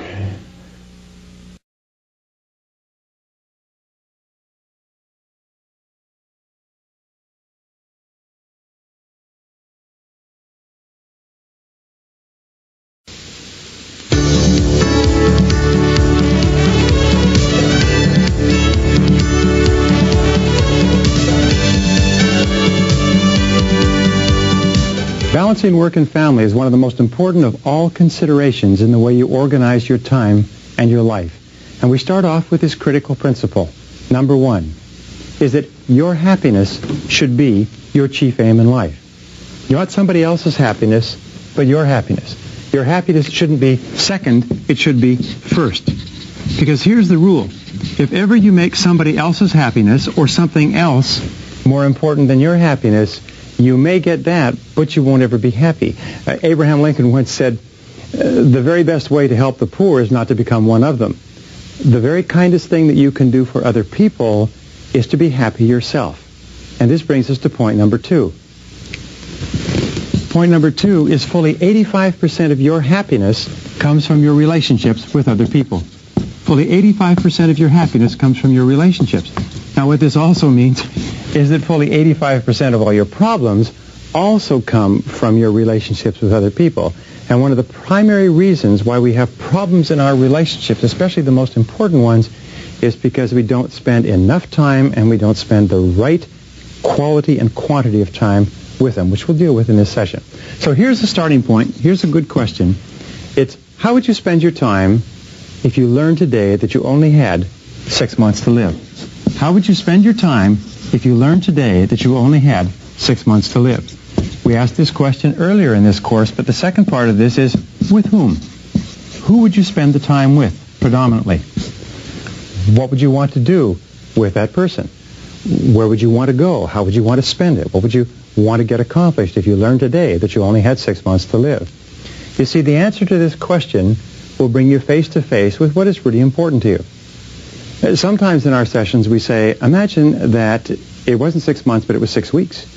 Or that it wasn't 6 weeks, but suddenly you learned it was 6 days, and then 6 hours, and then 60 minutes. If you learned this very moment that you only had 60 minutes left in life, what would you do and how would you spend your time? Who would you want to talk to? Who did you think about when you thought about that question? Because that tells you a lot about what's really important to you. And this brings us to number 4, which is one of two of the most famous of Greek sayings. The first one is moderation in all things. Moderation in all things is what the ancient Greeks said, and as a wise old man said, yes, but except for a few glorious exceptions. Moderation in all things means that you need balance between your work and your family life in order to be happy and in order to be successful. How can you tell when you're out of balance? You always experience being out of balance with stress, with anxiety, with irritation, with sleepless nights, with sometimes psychosomatic illnesses. Whenever you're out of balance in your life, you begin to feel it, and it begins to manifest itself in your relationships with other people. So the starting point of getting your life into balance, number 5, is to begin with your values. We talked about this before, but ask again. What are your values, and what is really important to you? What's really important to you? What do you really care about? Because it's only when you absolutely know what's most important to you that you start to feel happy. And here's the rule. Either you run your life by determining what's important to you, organizing the sequence of events, or your life runs you. And many people today are frantic, and they're happy, unhappy, and they're anxious, and they're tense for a very specific reason, and it's because their life is running them because they have not put their hands onto the steering wheel of their own life, and they're not steering it. An important part of balance is for you to describe what is called the ideal end result, your ideal vision, or what we say, your ideal lifestyle. What is your ideal lifestyle? If you could live any kind of life that you wanted, what would it be? What would it include? What ingredients would make you the most happy? What ingredients would make you the most happy? Answering this question enables you to do what we call gap analysis. Gap analysis is where you look at your life today, and you look at your life as it would be if it were perfect. And you look at the differences between where you are and where you want to be, and you ask yourself, what changes would you have to make to begin to create your ideal life, especially with regard to the most important people in your life? And here's one of the most important points of balance. It's to set peace of mind as your highest goal. Peace of mind is in reality the highest human good. It's the aim of everything we do in life. It's the foundation of all psychology and philosophy and religion and everything else. But you need to set it as your highest goal and then refuse to compromise your peace of mind. And here's the most remarkable discovery. When you set peace of mind, your own personal inner happiness and contentment as your highest goal, you'll probably never make another mistake. You'll receive unerring guidance always to do the right thing at the right time. And then if you refuse to ever compromise your peace of mind, you'll become a person of character and strength and inner integrity and personal confidence. So here's a question for you. A, what gives you your greatest peace of mind? Analyze it. Ask, identify. What gives you the most peace of mind? What makes you feel the very best? What situation? What people? What is going on in the present, or what has happened in the past that makes you feel the best? And B, what detracts from your peace of mind? What kind of thoughts? What kind of people? What kind of situations make you the most anxious or the most uneasy or the most tense? And what can you do to start having more of A and less of B? And number 8 is, remember this, that dissatisfaction and unhappiness always arise when your goals and activities on the one hand and your values on the other hand are not congruent. Goal congruency with your activities or with your values is absolutely essential. It means that you must be living your life and doing what is most important to you. And whatever you're not, you feel a lot of stress. So ask yourself this question. In what part of your life do you experience the most stress? In what part of your life do you feel tense or anxious or like you're running, or do you feel under pressure? Almost invariably it's because you're doing something that's inconsistent with your very highest and best good. Point number 9 in balance is this. Treat your time like money. Treat your time like money, and always ask, how can you best spend it for maximum happiness? How can you spend your time in such a way that it gives you the greatest payoff, that it gives you the greatest amount of satisfaction in life? The 10th key to balance is very simple. It's to do more of one thing, you must do less of another. To do more of one thing, you must do less of another. So here's my question. What do you have to do more of, and what do you have to do less of in order to get your life back in balance? And when do you start? When do you start doing more of one thing and less of another, or less of one thing and more of another? Remember, as we said before, setting priorities in getting balance means setting posteriorities as well. Number 11. Remember that love is the most important thing in the world. Love is not just a happy, emotional thing that you get occasionally. Love is absolutely central to mental and emotional well-being. In fact, one psychologist once said, everything we do in life is either to get more love or to compensate for lack of love.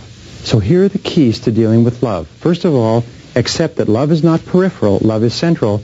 Make your family central to your life, not peripheral. Put it in the middle of your life. Plan your whole life around your family. B, treat your spouse, who is the most important love relationship in your life, with special care, which means with kindness, with courtesy, with consideration.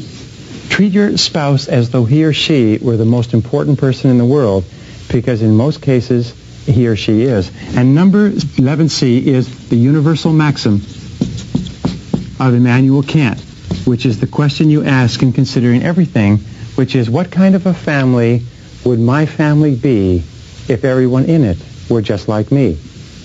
Try to see your family through your own eyes. Try to look at your family from the perspective of how would they act or feel or behave if I treated them the way they treat me, if they treated me the way I treat them. And if you always practice the golden rule with your family, you'll be amazed at how much more sensitive you are to the things you can do or not do that make a difference. Now, number 12, here's the key to balance. I travel 120 to 150 days a year, and people ask me this all the time, and here it is. The key to balance? Do just two things. Especially when your children are growing up, do just two things. And the two things are work and family. It's as simple as that.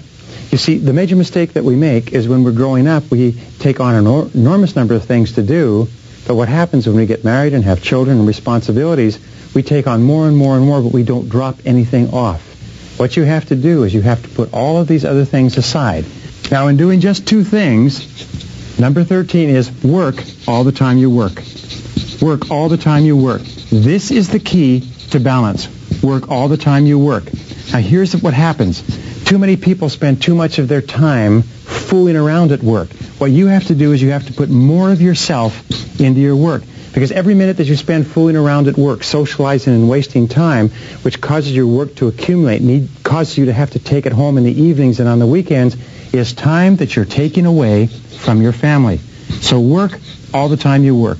When you go to work 100% full blast all the time. Don't let anybody waste your time or detract time from your work. Which brings us to number 14. The other part of balance is when you're with your family, be there 100% of the time. Don't be there physically with the rest of your body watching television, looking out the window, talking on the telephone, reading the newspapers, and so on. When you're with your family, practice focused attention and be there 100% of the time. Be right there, if you like, in their face. Do you know, it's an interesting statistic, but according to the American PTA Association, the average parent spends less than 30 minutes per week in one-on-one, face-to-face interaction with their child. You wonder why we have problems with some of our children? It's because parents don't spend time with them. Number 15 is cut back on all the things that cut into family time. Cut back on newspapers. Remember, when you read a newspaper, when one of your members of your family is there and wants to communicate with you, what you're saying is the newspaper is more important than you are. Cut back on television. Cut back on radio. Cut back on outside activities and aimless socializing, because everything that you do that is one of these things is time that you're taking away from the most important people in your life. Number 16, spend unbroken chunks of time with the most important people in your life. In order to learn to love someone, in order to get really close to someone, you've got to spend a lot of time with them. You can't do it sporadically. I often recommend that people take car trips where you can sit in the car with a person for an hour or 2 or 3 hours. It's amazing what you learn spending those unbroken chunks of time. Now, here's a rule. Spend 60 minutes every day with your spouse. Not talking about work, not talking about money, but talking about family and life and the future. Now, here's the most important rule of all. It's the foundation rule of this whole session. It's the most important thing I've ever learned in balance. It's this. It's quantity of time at home, and it's quality of time at work. It's quantity of time at home, and it's the quality of time you spend at work. And here's the key. Don't mix them up. Most people make the mistake of mixing them up and try to spend quantities at work and quality at home, and it doesn't work. As a child psychologist said recently, I never met a child in trouble who said, I wish my parents had spent more quality time with me. Number 18, remember, you're always free to choose. You're always free to choose. You're always free to set priorities. You're always free to choose the order or the sequence of events. Is that you always choose what's most important to you. So the most important thing of all is in balancing home and family, balancing the most important people in your life with your work. Always put them first. Always put them on the top. And remember, the whole purpose of time management is this. The purpose of time management is to enable you to get more things done on the outside so that you have more time to spend with the most important people in your life.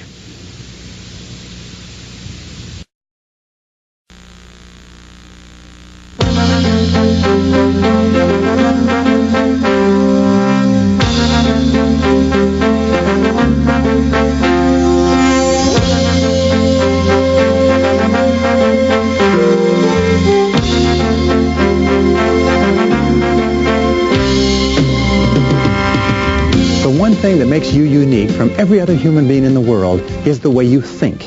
It's the quality of your mind, and especially the way you think about your time and your life.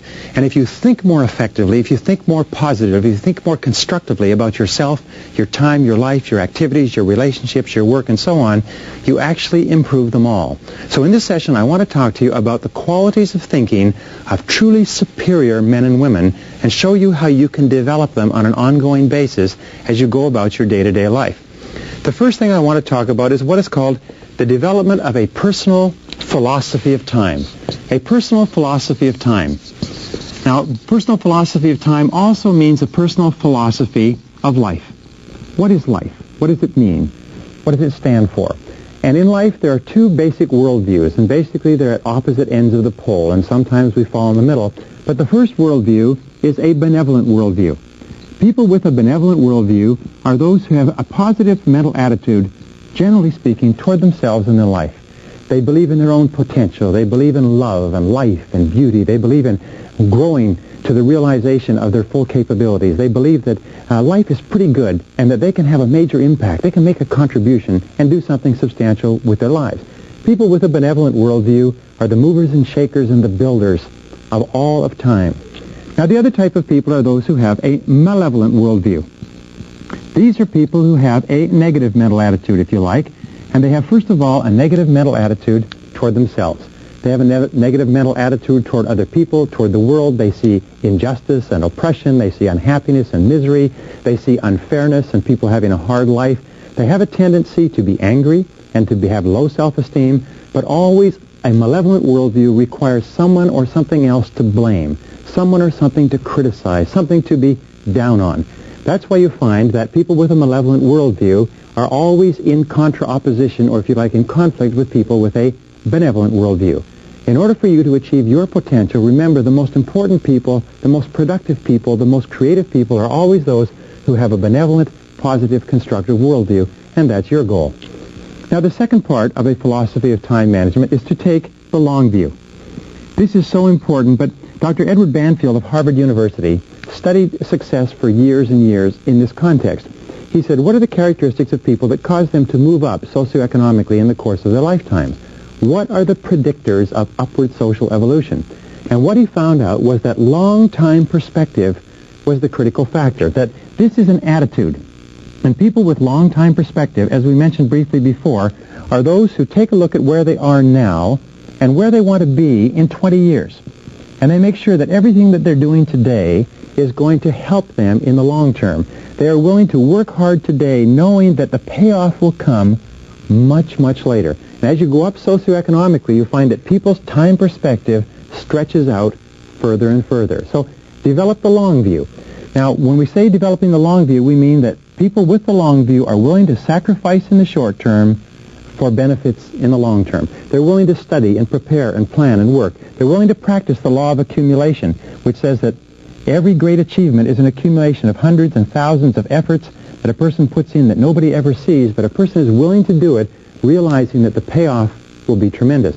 Taking a time management course or program and learning these things is an investment of time with a payoff that can last for a long time. Now, the third key, which comes out of the long view, is the ability to delay gratification. Economists agree that the number one reason why people or even economies fail is because of the inability to delay gratification. They want to spend all of their time, all of their money now. They want to have fun and do what is fun and easy rather than what is hard and necessary. W. Clement Stone said, if you cannot save money, then the seeds of greatness are not in you. If you cannot save money, then the seeds of greatness are not in you. If you cannot delay gratification and engage in short-term pain for long-term gain, then the seeds of greatness are not in you. One of the most valuable things that we can teach our children and teach our staff is to think in the long term. All of us, over the course of our lives, want to develop character, and character has been defined several ways. One definition I like is that character is the ability to follow through on a resolution after the enthusiasm with which the resolution was made has passed. So taking this course, by the way, you will make a lot of decisions and commitments and resolutions. The true measure of character is whether or not you have the capacity to follow through. Character, in effect, is self-discipline in action. Character is self-discipline in action. You can tell how much character you have by how willing you are to discipline yourself to make the sacrifices that are necessary in the short term to have a great life in the long term. Now, once you've done this, number 5 is to take the short view. A key part of time management is to take the short view, which means to measure out your time in minutes. We find the most productive people in our society, the most important, the most prominent, are those who are the most fastidious about their time management. They measure out their time in 10-minute chunks like accountants and lawyers and doctors, whereas unsuccessful people measure out their times in half days and full days and weeks. So take the short view. Be fastidious about your time. Following that is know where your time goes. Know where your time goes. Take the time to think. Know where your time goes so that you can ask yourself if this is how you want to spend your time. Analyze it. Keep a list of how you spend your time. Look and ask yourself all the time, is this consistent with what I want to do and what I want to accomplish? And number 7 is learn how to say no. Just say no if a particular activity does not contribute to the highest value use of your time. Just say no if something is not helping you. Use the techniques of delay in order to gain time to think about whether or not you want to do something. One of the best techniques I've ever used and discovered is what is called the 24-hour technique. No matter what anybody wants you to do, ask for 24 hours to think about it. Think about it overnight. Think about it over the weekend. Think about how you're going to say no, and just say no to anything that does not contribute to accomplishing things that are important to you.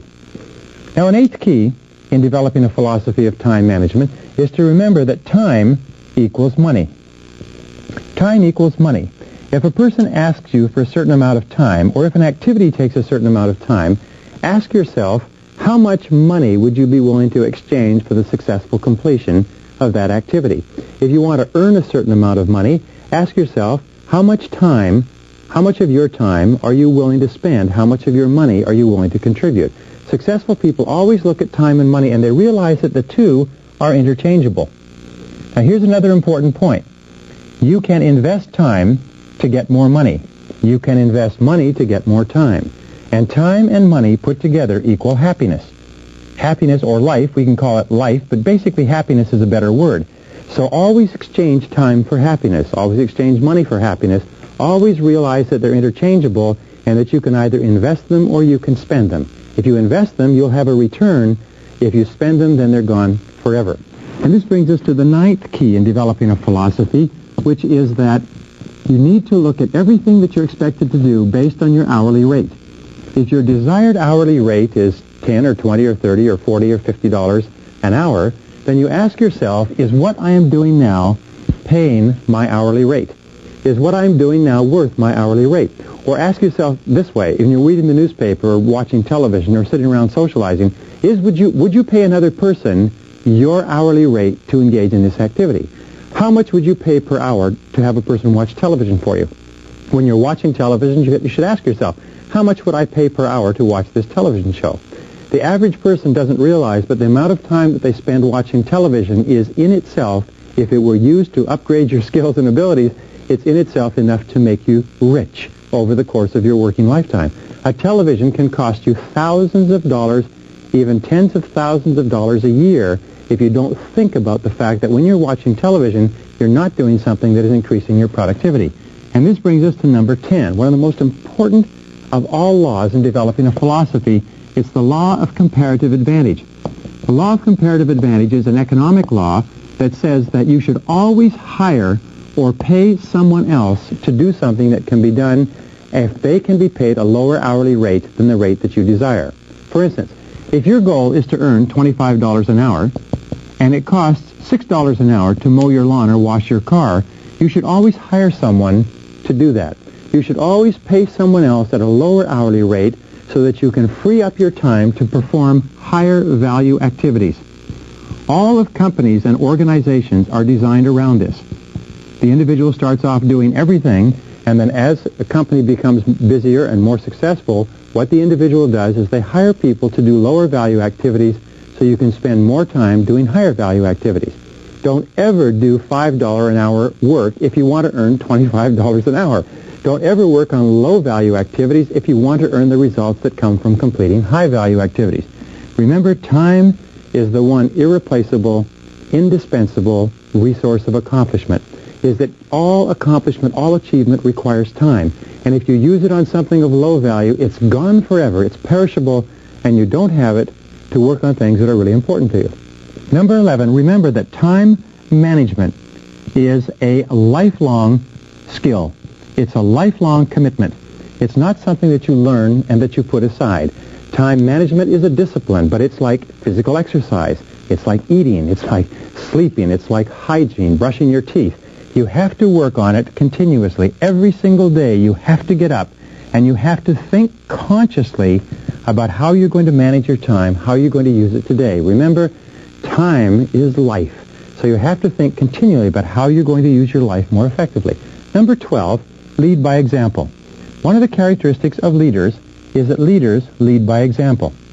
Leaders have a tendency to look upon themselves and be aware of the impact that their activities and what they're doing is having on others. Leaders are aware that they are role models. So if you want to be an excellent time manager, one of the psychological techniques you can use, as we discussed right at the beginning, is to imagine that everyone is watching you. Imagine that you are setting the standard and that everybody's going to manage their time the way you manage yours. Ask yourself this question. What kind of a company would my company be if everybody in it managed their time just like me? What kind of a family would my family be if everybody used their time in it and that everyone just like me? Everybody's going to manage their time. And always be asking yourself, as an example, would your world be a better or superior world if everybody did just what you did? The superior person just like me. What kind of a family thinks about this all the time? The inferior person puts this aside and refuses to deal with it. Now, the 13th key in developing a philosophy of time management is the importance of balance. The importance of balance, which means the importance of moderation. The Greeks said that moderation in all things is the key to a happy life. Moderation. Now, sometimes people say, well, I don't have time for my family. I don't have time to exercise. I don't have time for this and time for that. Whenever you find yourself getting out of sync with regard to balance, and especially when you feel that you don't have the time, is when you most need to stop and think. So here's the question to ask. What would I do if I only had 6 months to live? If you find yourself working too hard or not spending time in your relationships, not spending time with the people you care about and who care about you, then ask yourself, what would I do if I only had 6 months to live? And if what you would do is you'd spend more time with the important people in your life, the time to start spending that time is now. So what would you do if you had 6 months to live? You know, it's an old joke that doctors say is that they never met a businessman on his deathbed who said, boy, I wish I'd spent more time at the office. The fact of the matter is that balance and moderation in all things increases your productivity, increases your efficiency, and remember, the only reason you're working is so that you can enjoy the great things of life, which are your people, your relationships, the things that make you happy, and so on. Number 14, which brings us to that, is that relaxing, letting go, vacations are a wonderful use of time, is that you need to recuperate. You need to recharge your batteries. So one of the smartest things to do at the beginning of the year is plan all of your vacations in advance. Send them the money. Book the travel facilities and the hotel facilities. Book your vacations in advance and schedule your work around your vacations. Take 3-day weekends whenever possible. Take a week or 2 weeks off in the summer and the winter time, but learn to relax. Also, learn to exercise. Exercising is a valuable use of your time. The more you exercise, the healthier you are, the more energy you have, the more creative you are, and the more capable you are of doing better work when you work.